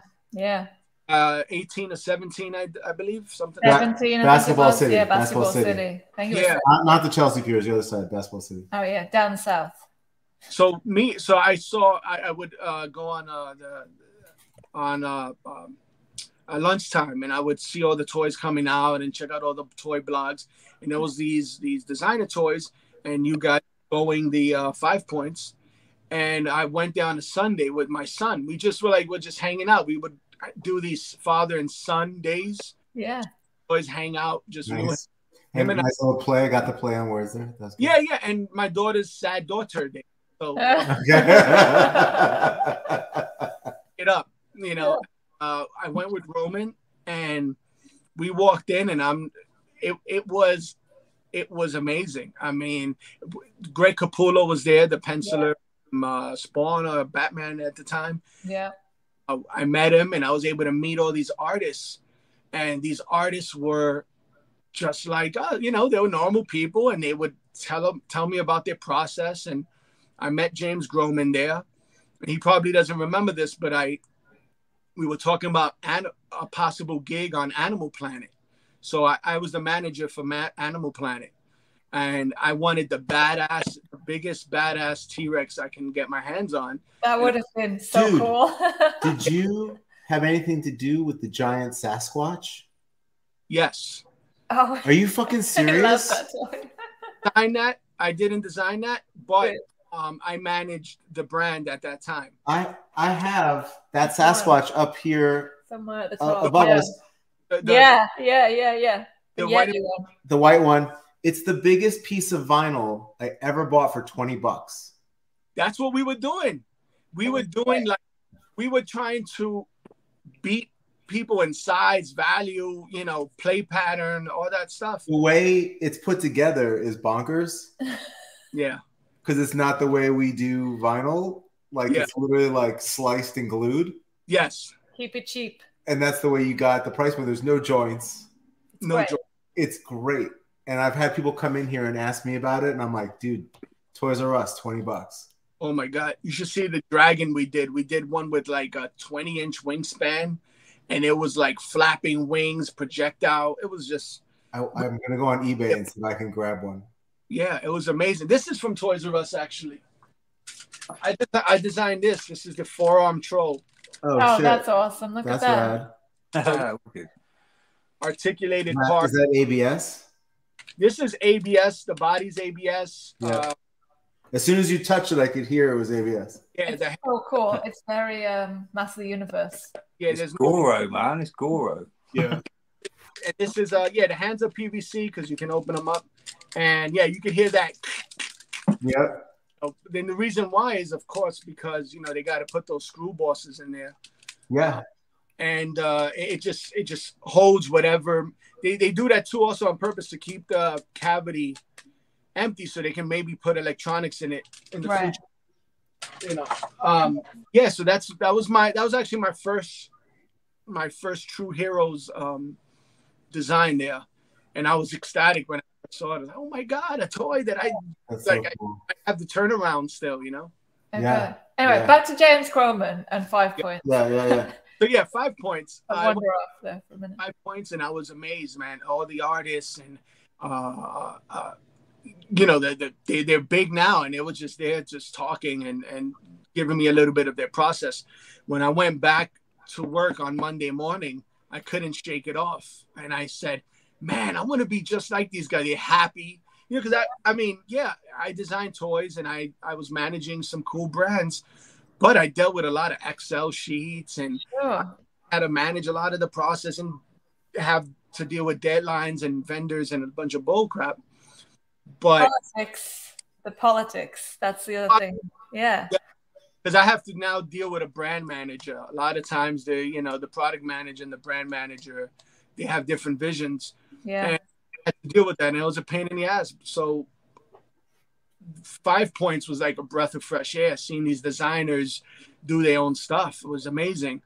And I said, no lie, I said, the next time they do this, you guys, I'm going to be in there, man. That's so and then awesome.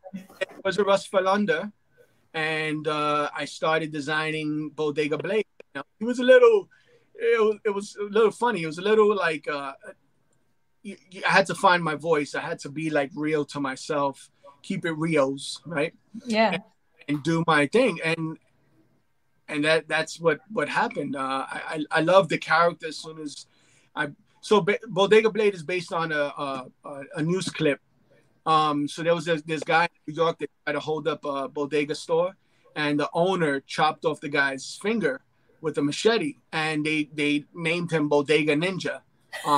In the press, yeah. God, Bodega Ninjas. Yeah. You know, what could his name be? Bodega Blade. And you know, just like it was something that was in my sketchbook, but it was kind of there living and playing, and it was living its life in my book. And once Toys R Us was done, I just opened them up and I threw everything, I threw all my resources to this thing, and I did the legwork, and it's now the Food Crew. I mean, we're like one character down from finishing the Food Crew, the resin 7-inch line. So, which is like, I can't even believe like we're here. And I appreciate everybody that buys a comic, a cap, a t-shirt, because we've got all types of stuff from like freaking potato chips. We ate some of those potato chips. How was it? How were they? They're good. They're good. We put them out. People crushed them. Yep, they're all gone. Yeah, that's good. Great. Thank you. Good. Yeah, of course, absolutely. We have energy drink coming up. Oh man, that sounds dangerous. Is it? It's a white labeled energy drink? We had a chemist kind of deal with the flavor, so the flavor is we call it Mad Blast because it's not a like fruit flavor that's distinct. It's just kind of sounds like the kind of thing CZ would love. Yeah, are you gonna do a sugar-free one? I need that sugar-free stuff too, so I get on that. Maybe. I'll buy a crate off you then. You can only drink the sugar-free. That's a good call. I'm gonna check because it's not here yet. It's not shipped yet, but that's a good. I'll look into that. Switch out the sugar. Yeah. So it's not white labeled. You literally had someone formulate it. Yeah, it's a chemist put the flavor together. Because it's like the toy game too. If you hit a certain MOQ, you can do more. You have more control. So I hit that MOQ, and there'll be some Mad Blast energy drinks. Holy shit! You were getting wild at your booth this year at 5 Points. It might. Hey, Dude, I'm just gonna get my fucking heart ripped out of my chest. It's all Mad Blast. So we've talked to quite a few people who've worked in both toy worlds, the real toy world and our toy world, and a lot of them have stories of toys that they designed that they loved and never came out. Do you have any of those stories? The toy graveyard. Oh yeah. This is one. That doesn't count. That's yours. No. What's something that you designed for like? Yeah. Like Toys R Us or Fisher Price. Okay. Like vampires that would suck fluid out of each other's bodies. Okay. I have one, but it's broken up a little. Oh. I'll look around. I think so. I have this. Wow. That's cool. This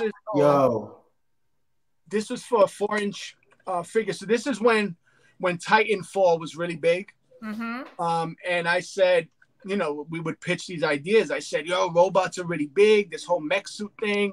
And I would give my whole spiel, right? And so we did a suit. It was articulated, right? Wow. Had this walking feature. Wow. That's wild. He barely walks now because he's old. Sure. And the cockpit also lit up.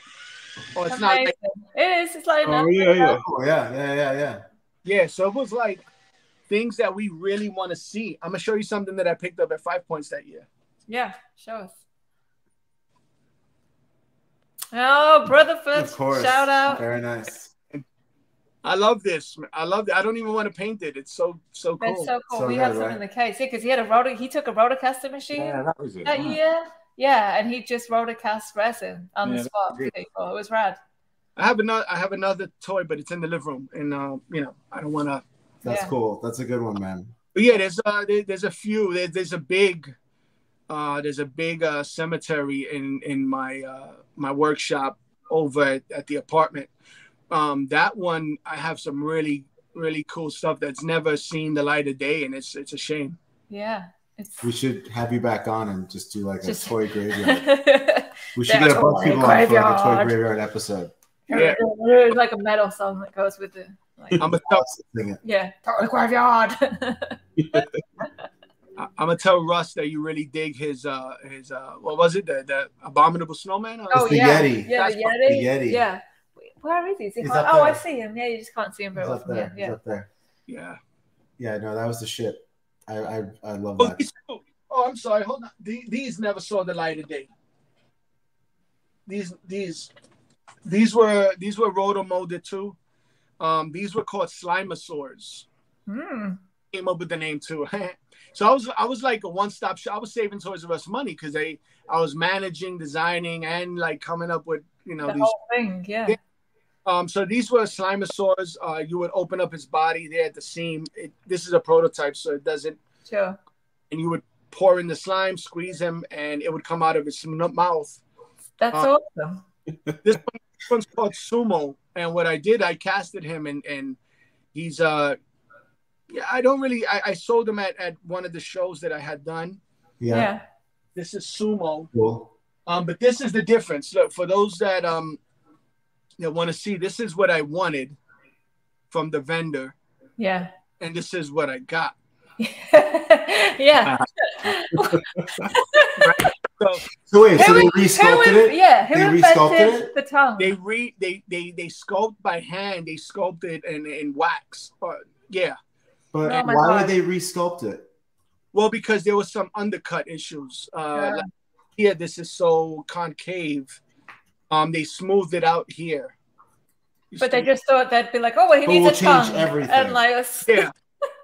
We had an we experience had- like that once with the exact same issue where we sent a sculpt to a factory. it was the Designer to Toy Award. We Yeah. tell this story. We when we were doing I the don't- Designer Toy Awards, we sent them 1 year I don't want to name be names. made. No, that's fine. That's fine. I won't name names. 'cause Well, no.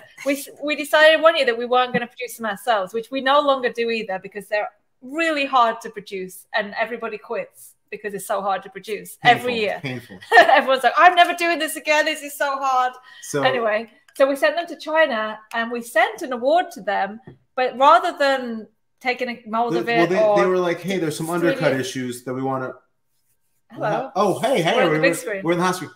So we. we could get it out, but I don't know where it is No, right I know now. exactly. We'll do an an episode where, about I know it. exactly where it is.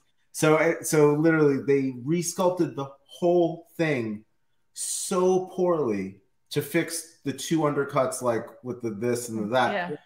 and we flipped the fuck out. 'cause Yeah, it we're looked like the Chinese knockoff award. Like it was like this. The eyes were the wrong dimensions. bad. Like it was. They just like they looked at it and they're like, all right, whatever. And we're like, dude, fuck you. yeah, and the middleman company that we were working with, they were just like, "Well, you get no revisions," and we're like, "What are you Like talking they're about? done.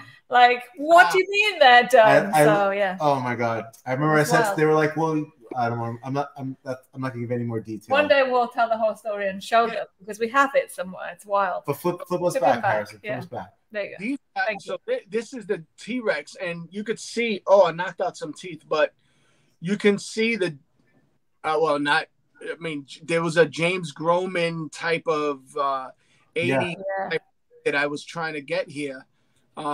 After that 5 Points thing, so I was like, "Look, we got to do dinosaurs. They're amazing." Right. No. Wanted to hire help sculpt the big T-Rex. But and here's James Groman thing now. It's signed. Yay. I picked up one of these, of course. Yeah. And this is to show like what I wanted, and it's a shame that you get this, but I worked really hard just for even this. Like you fight your battle, you pick your battles, and Yeah. So sometimes you get it, sometimes you knock it out the park. Sometimes it's like you got to struggle and deal with manufacturing methods. Right. When you find a bad middleman who doesn't understand the context of what you're asking for, then you wind up with that kind of shit. Yeah. Do I need a hug? Yes, I do. This is my Yeti that I signed Aw, recently. so cute.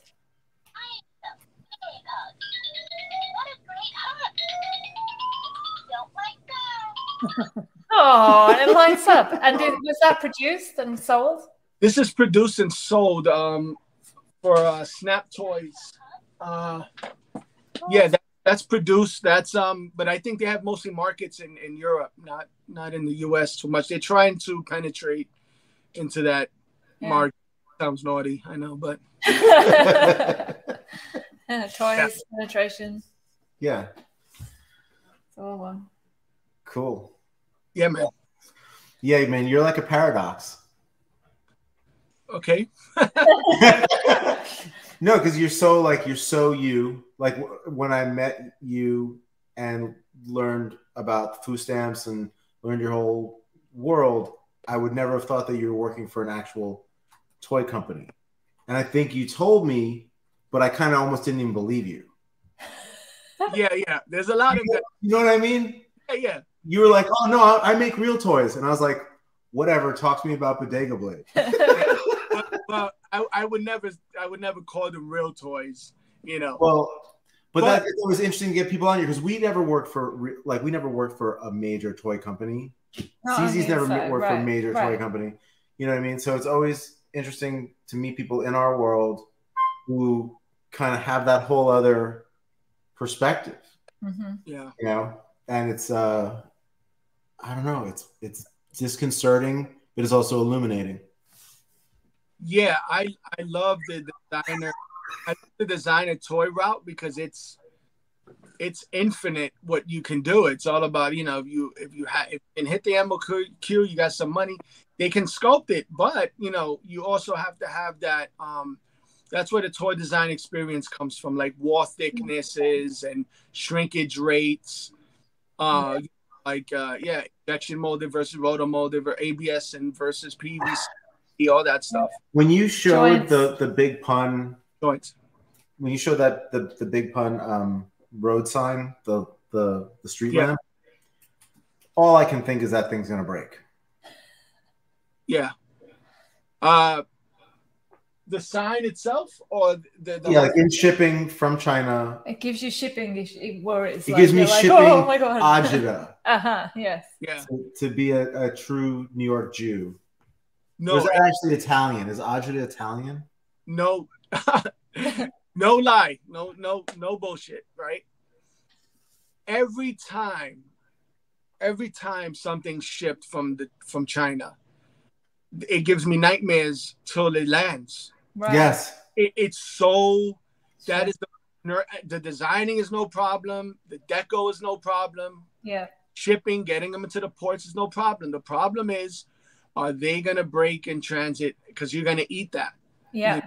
Because I'm, bro, or you know, these molds are just for like, you know, between 100 to 300 pieces, maybe more. Right.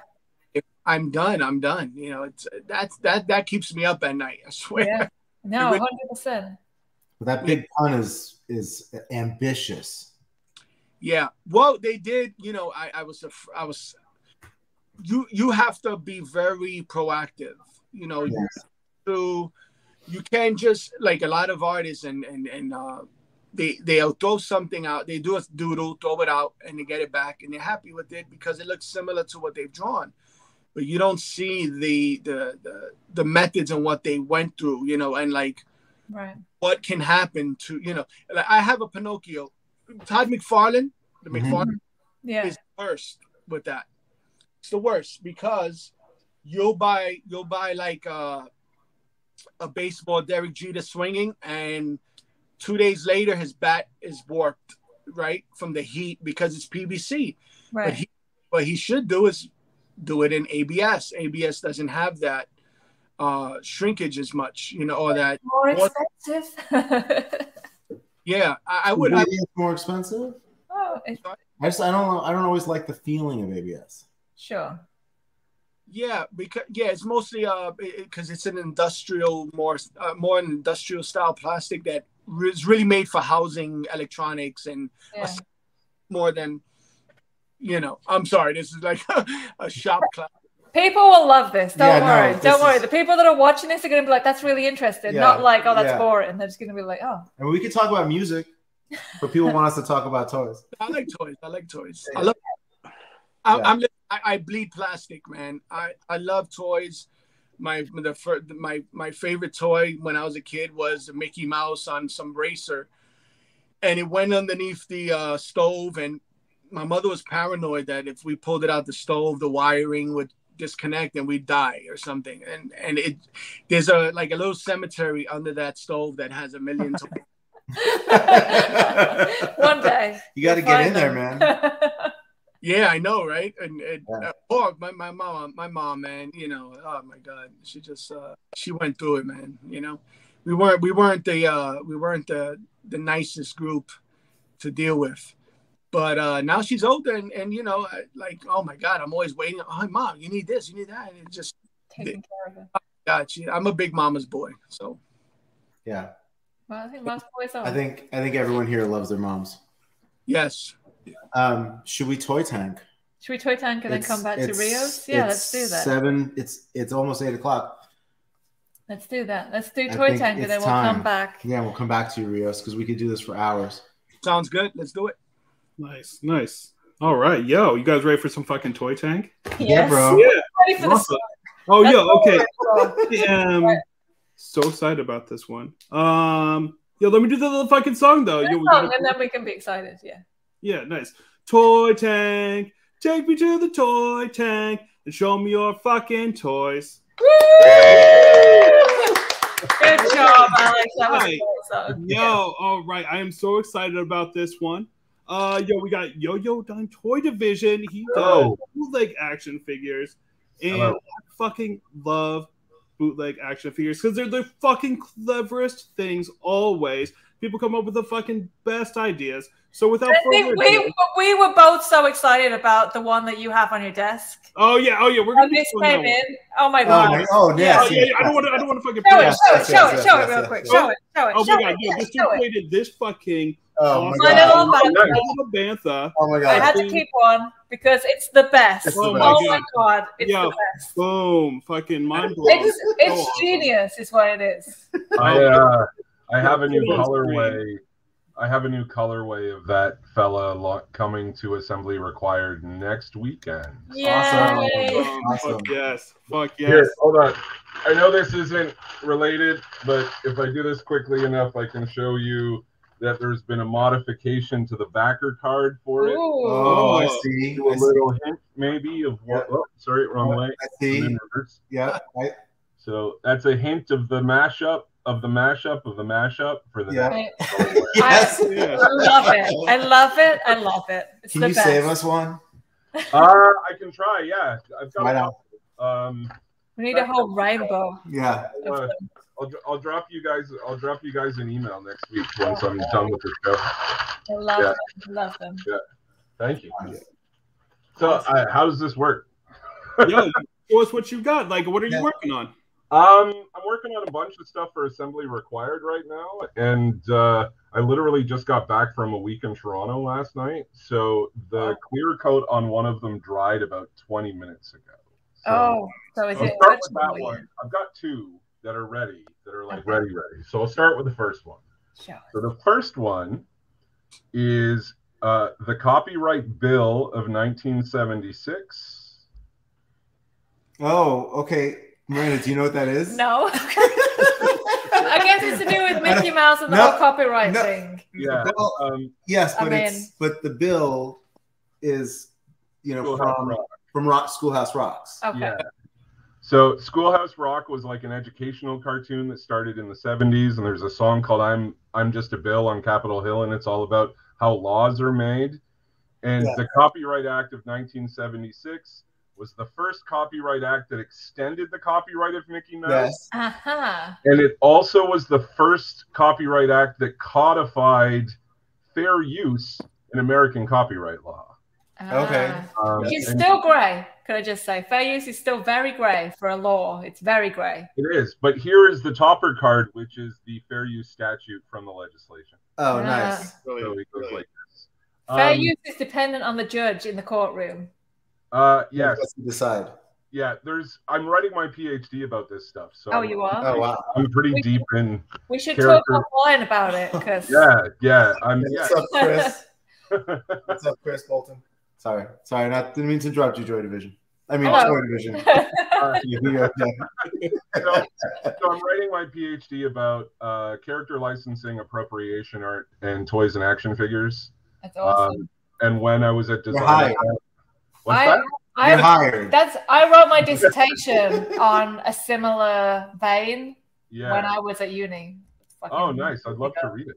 maybe cite it even. So yeah, so this was, I found when I was at DesignerCon, I found a little bendy of the Bill character at like a vintage vendor at DesignerCon, and I'm in Anaheim, found a Mickey Mouse toy, and then I made him look like he's wearing like the old Mickey Mouse hat, and it just kind of worked. So it's an edition so far. It's probably going to be open, but right now I made 5. So that was the first one. I love it. It's great. And the second one is another kind of deep cut. Does anyone know the history of Popey World Heroes, the Japanese action figure line from the 1970s? No, please educate us. No, we're all like, no. They're think pieces. So Bandai made most famous quote. Bandai made 4-inch action figures of Tokusatsu heroes called the Popey World Heroes. There were 25 in the line. So Kamen Rider, Ultraman, the pre-Super Sentai, the stuff that became Power Rangers or whatever. And there was a show in '73 called Tetsujin Tiger 7, which is basically a Power Ranger, like a Tokusatsu hero with a tiger head. Okay. So this is the box that I handmade for my figure, based on the original package design of the original figures. Came in little boxes like this. Cool. And then you open up the little box, and you pull them out, and then you get this little fella. Whoa. He's rad. Look at that. Little bit of cloth goods, some interference green paint on the belt buckle, so it shimmers just like his magic belt buckle did that transformed him in this like obscure show that nobody knows about. What was the original form that he was used from? What was what did you hack up? The body is an original Mork from Mork and Mindy. Nice. Wow. Just it had that, like, you know, that like 70s like 3 3/4 inch, like very basic, very sort of like not generic, but very sort of basic, simple lines. And then the head is from that Super 7, the worst, their tiger character. That's great. Cool. I can't remember his name. He's like a wrestling tiger. And then he's got a little, like, you can't really see it, little red jewel on the top of his head that's also in the original figure and stuff. Is this show? Sorry, watch this show on HBO? Probably not HBO. I think there's episodes on YouTube. On YouTube? Because there's like a really extensive library now of old Japanese movies. On HBO. There are, actually. Yeah, it's pretty cool. Yeah, so that's what I've been working on. I've got some other stuff kicking around here too, but these are like the 2 pieces. So cool. Let me ask you some questions. Sure. How long have you been making bootleg action figures? I think I made my first, I started making customs in 2004, but it was only since 2016, 2017 that I really dove in. So were your customs of bootlegs, or were they custom toys like Dunnies and that kind of stuff? Mostly bootlegged and kit bash stuff. Okay, so how did you find out about them? I've been a collector for a really long time, so I was collecting designer vinyl in the early 2000s. So there was a store in Toronto called Magic Pony. Yeah, I know Magic Pony. So I used to hang out at Magic Pony and, get the Friends with You. And we used to sell a magazine there. It was great. We loved it. Oh, right. That's right. Yeah. And the first figures that I saw like that were Marcel Zama's Uzama figures in 2004. And then, of course, I found out about the Suck Lord, but I was collecting Kozik and a whole bunch of stuff. So I've been a collector of this stuff for a really long time. Yeah. And then it was only after I lived in Mexico City for a summer where I just fell into Mexican bootlegs, Lucha Libre toys, all the really crazy lo-fi stuff. And I was like, I need to start doing things more with my hands. I was a digital art curator before I found toys. Okay. And that's what I was writing my PhD on. And then I after living in Mexico City for a summer and curating a show at the Antique Toy Museum in Mexico City, I just redirected all of my energies back towards this. Back towards collecting, back towards writing toy history. I have a zine too called Plasticity, which people can get. Amazing. And there's a 20-page guide to toy hunting, bootleg toy hunting in Mexico City in there for my experience. Oh, that's awesome. That's awesome. Yeah, so I just kind of fell into it. there's a longer story that's in the article called Bootleg Saved My Life, which tells like the real drama of why I started making toys. All right. We'll get you on to tell that story separately. I think it's better when it's read than when I Really? Well, I can tell everybody. I mean, I'm pretty open about it. I was diagnosed with PTSD, and as you can imagine, dealing with trauma while you're on a waiting list for counseling can be horrifying. Absolutely. And I was doing so much work digitally that I just didn't have the connection, and I didn't feel present. I was always sort of floating in my head. And when I had put toys away for a long time, and when I came back and started just going to thrift stores and kit bashing, I found that all of the shit that I was dealing with from my PTSD just sort of faded away, and I could be present again. And that's amazing. Yeah. And then ever since therapeutic for you. Yeah, I mean, I'm much better now. Like, I've actually done a lot of like therapeutic work and all that stuff, but toys were the thing that started that healing journey for me. So it's really important to me. Yeah. That's great. Right. That's fantastic. I wouldn't cry, but you can't. Hey, we're all friends. Yeah, and this is a big family. Yeah, and one of the things since I put out the zine that's happened writing this article is that so many people have reached out to me with the same story in the bootleg scene, about how either they overcame addiction or trauma in their own lives, and how toys were the path to that, and it's remarkable to me. So, so that's how I found them, and then I just, amazing. Telling us. Yeah, thanks for sharing. It's a good story. Yeah, amazing. It's I think it's an important story to tell because people don't talk about that stuff enough. Right. Absolutely. I mean, that's kind of what we were talking about earlier when we talk about what should we call this world that we live in. Mm-hmm. It's like it's about a bigger context, and that's kind of the thing that we can't seem to get to. Yeah. Because it's like you're making work, Rios is making work, CZ's making work, we make work, and we share with each other, we trade it.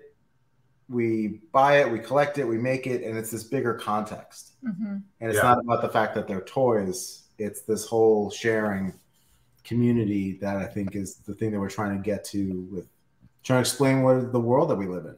Well, it's a pathway to other people, right? And connecting with other people.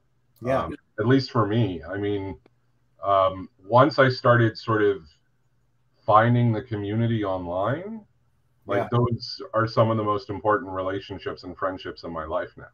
Yeah, totally, absolutely. So, so we can talk about work, but ultimately, if it's not about us having a conversation and connecting with one another, it's still. I'm very much about that with any sort of expressive, creative practice, right? Like it's about the work is important, but the dialogue and the community that surrounds the work is just as important. Absolutely. And it's what you've always said about bootleg figures being the rawest form of any of this. Mm-hmm. Yeah. It's like such a direct. It's the only piece of the world of the designer toy world that we live in where there's no editor. There's no gatekeeper. Yeah. Anyone can sit down and create something and put it out, and you can make 1, you can make 2, you can make 5, you can make 10.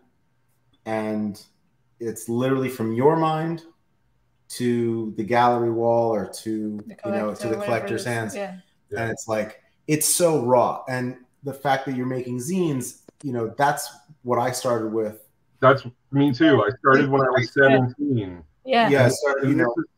This is the first time in it's been over 15 years. It's been almost somewhere between 15 and 18 years since I did a zine. And last year, I just released Plasticity in October at a zine fair in Toronto called Canzine. Yeah. And I got my first one was in 1998, and the guy I shared a table with was my table neighbor in 1988. Oh wow! Because he's still doing it too. I reconnected. With another old friend that I knew that I had literally someone I knew in the community that I hadn't seen in 20 years. That's great.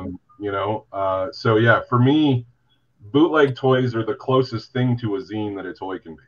Yeah, exactly. It's like a Xerox machine. They have, and they have that immediacy. Yeah. It's just straight from your brain.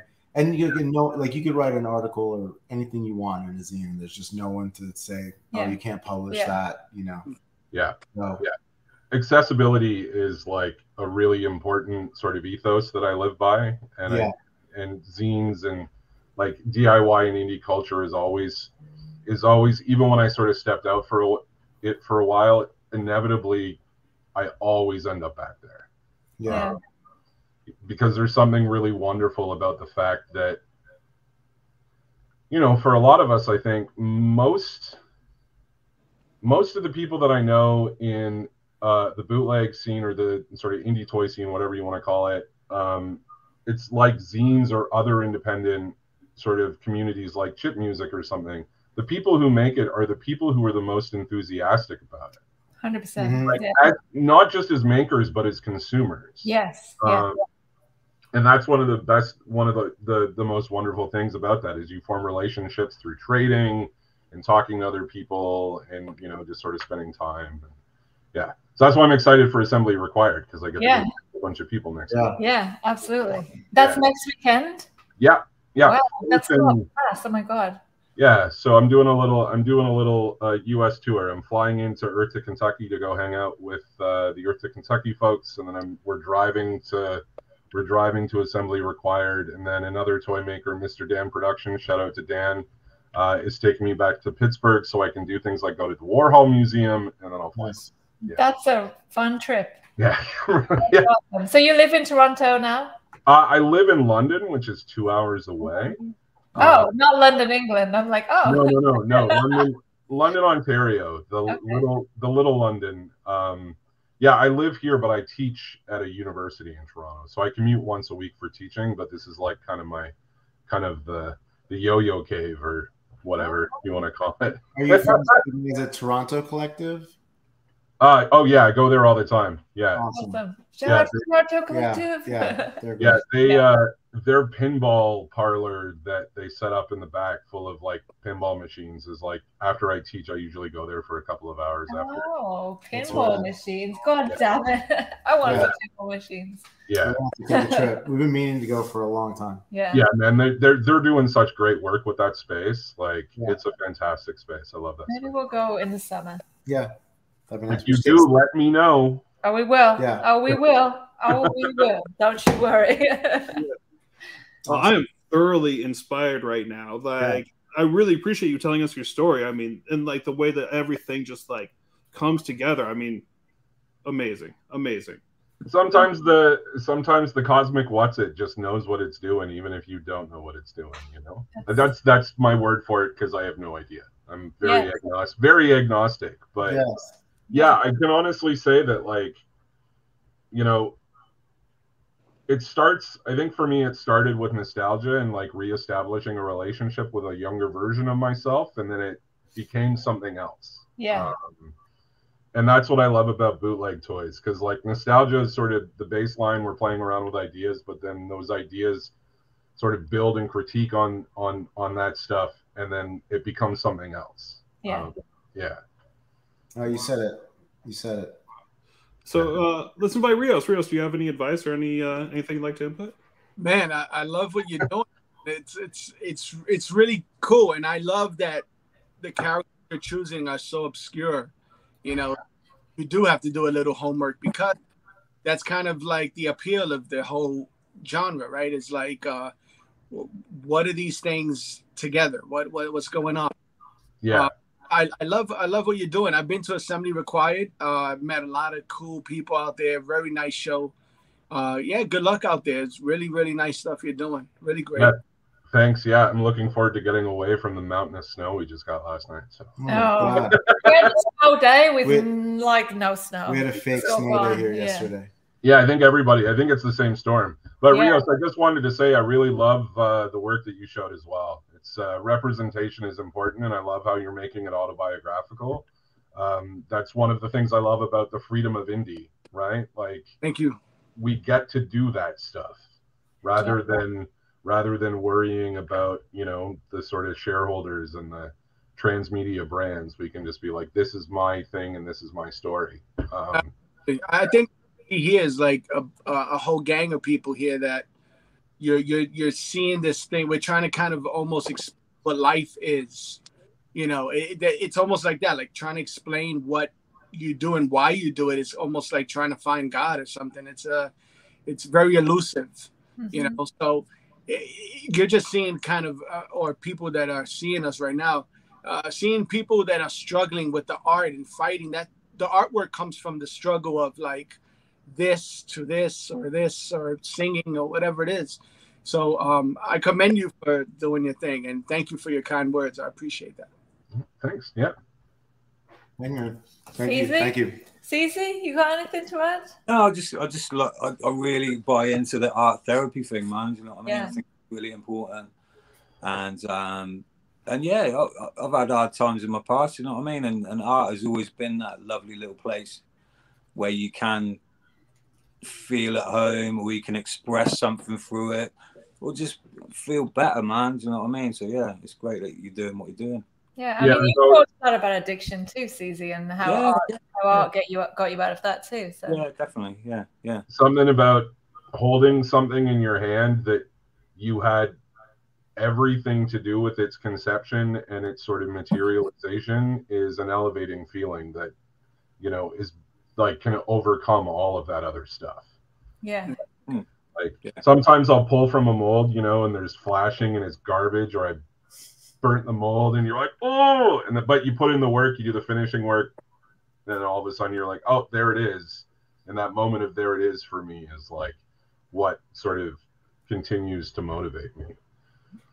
That's awesome. Because sometimes the deep cuts are so deep, people are like, what the fuck, dude? I have no idea what you're talking about. No, it's true. We're like, we with you. understand. 100%. We're with you. Yeah. Well, you know, I tell my kids all the time, my older ones especially, you know, because they're into art in their own way and they do their thing. I told them, you know, art is the only thing that's like not going to argue back with you or struggle with. It's always going to be there. It's like the most faithful relationship you'll ever have is your art. So, you know, always nurture it. At least that's what I tell them from a parent, you know, perspective. Yeah, 100%. That's great. Yeah, for sure. I totally agree. Yeah. Dude, well, we are super, super psyched about your work, and we want one. Thank you for having me, dude. Of course, anytime. Yeah, we will we chat can't wait offline. to have you more on shows. Yeah. Thank you. Yeah. Yeah. All right. Thanks so much. Thank you. Bye. Awesome. Stay on as well. Yeah, we're stay. Hang okay. Yeah. Right on. Yeah. We should talk to Rios a little bit more before we wrap up, because absolutely. I want to know what you've got coming up, Rios. I mean, we talked a little bit about it, but can you put Rios in the hot seat? Rios in the hot So, seat. Rios, when are you making your in the hot 3.75-inch carded figures? Well, hello there. Whoa, hello. I didn't know that's what was going on. Now he's really comfortable. Yeah. Now he's going to dish the real dirt. No. Are you going to make carded figures, Rios? Carded figures. Yeah. Okay, good answer. But what do you have planned for this year? What's new? He's got the 5th anniversary. I know that. I know. I said we already talked about some of it. All right. I have or may not have a part 2 to Big Pun coming out. Wow. A more non-food stamps version. I may have that coming up. Maybe. I have the Bodega Day, the anniversary. I'm also doing I'm in the beginning stages of doing a little like a baby version of the gang, and doing carded figures. Like that's something that I really want to do. I really like the accessibility and just like that whole nostalgia feel to having like your classic G.I. Joe type of figures. So here's my question. How on earth do you have time to do a comic, make the toys, do carded figures, make chips and energy drinks, and have kids and a family and a day job? Like, how is that possible? And social media, because you do all that too. It's crazy. It really is. The social media thing is funny. You bring that up. I me and my wife, we have different philosophies on that stuff. And I'm like, you gotta feed the plant. You gotta feed the plant. Like the social media thing is like, it's bigger than us, and we kind of have to feed that monster, even though it's, I don't know. But yes, how do I get the time? I really don't. I really don't know. I mean, I don't sleep much. You know, really. I go to sleep late, and I wake up super early. And have you always been like that, or no? So being in that corporate environment, really abused my brain. Like it really did. And you know, I have some trauma in other ways. You know, sure. I have, like, you know, like we talked about, the different personalities, the structure of a company, and the whole politics. And it really, but what it did was, like, it kind of forged this this discipline in me to really, like, work hard. You know, I would work on the weekends at Toys R Us for deadlines, and I would have to talk to vendors and at Sunday night, so I can do it before the morning when I got to report where I'm at. So it did develop this thing, and I was like the least workaholic person in the universe. But after that, like, you know, that forge really I became like this workaholic guy that I really need control over everything. I'm learning now, though, I have to relinquish some of that because I'm going crazy here. Yeah. But yeah, with energy, you know, because everything, the chips are, you know, you got to create that artwork, the energy drink, the figures, and I do like the traditional turnaround drawings, and I got to manage that, and it is a lot. And you know, I have kids, and so I've slowed down a little bit. You know, it doesn't seem that way. You're like, I'm doing this, and I'm doing this, and I'm doing that. I'm like, oh my god! Because the toys have been less. I released them less. Now I may do, like, you know, 3 or 4 this year, but yeah, it's I talk to the family about it all the time, you know, because it does take, you need a support system around you too to hit those deadlines, to finish and complete what you have to. You know, I can't just draw a sketch and walk away from it anymore. I got to see this thing through till it hits people's mailboxes. Yeah, that work-home life balance is very difficult, and it gets worse when you work for yourself. It is. You're accountable for everything, and yeah, you have to really balance that. And it's tough because a lot of the times I do, you know, not trying to be sappy or deep here, but you know, my kids ask to play with me, and I'm like, I got to do this, and they see what I'm doing, and it looks like drawing to them. They're like, Dad, dude, you're just drawing. Right. He's a child, got to produce this, you know. Yeah. So yeah, it's tough, but I guess I love it so much. Like when I wake up in the morning, I really do appreciate every moment that I'm doing in any way, you know. Like this was something that I knew I can draw. And if it wasn't for designing, I mean, I'd be, who knows, you know, 90% of my friends and family are, you know, gone in different ways. So it's, I don't regret it. Like, I don't take it for granted at all. It's always there in the back of my mind. Like, yo, you could be doing something worse. You could be in a really bad predicament. Right. And luckily I was able to dodge that, and I'm here with you now. Yeah, it's good that you can have that check-in moment with yourself. That's like, hey, this could be worse. Because there are times when it's very stressful and you're overwhelmed and there's too much to do, but you have to just be like, you know what, this is awesome, even if it's hell right now, right? Yeah, it's that neurotic thing about, you know, me that I'm getting to know, but I'm like, oh, you're being a little neurotic. It's just this control thing that you can't let go of, and I have the same thing. Don't worry. I don't delegate. Awesome. Oh my god. Cool. This was an amazing evening. We could talk to you for another 3 hours, but I'm kind of inspired to do like a whole group hangout night where we have like a bunch of people on. Like we should. A bunch of people. We could have an open link where people can drop in and out. Yeah. Because that would be rad.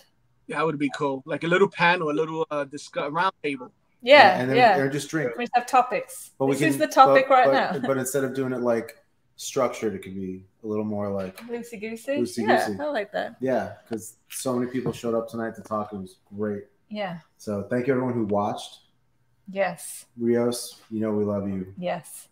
And we didn't say there is a gallery show coming. There is a gallery show coming, and a CamBot coming, and all kinds of stuff coming. Amazing. We'll stuff. announce it. Yeah. We'll announce it. We'll do more parts of this tale. Yeah, but thank you everybody for watching. Do the YouTube Thank you, Yo-Yo things. Thank you so much. Do the like the video, subscribe, do all that stuff. Hit the bell. Any notifications. All that stuff. Yeah.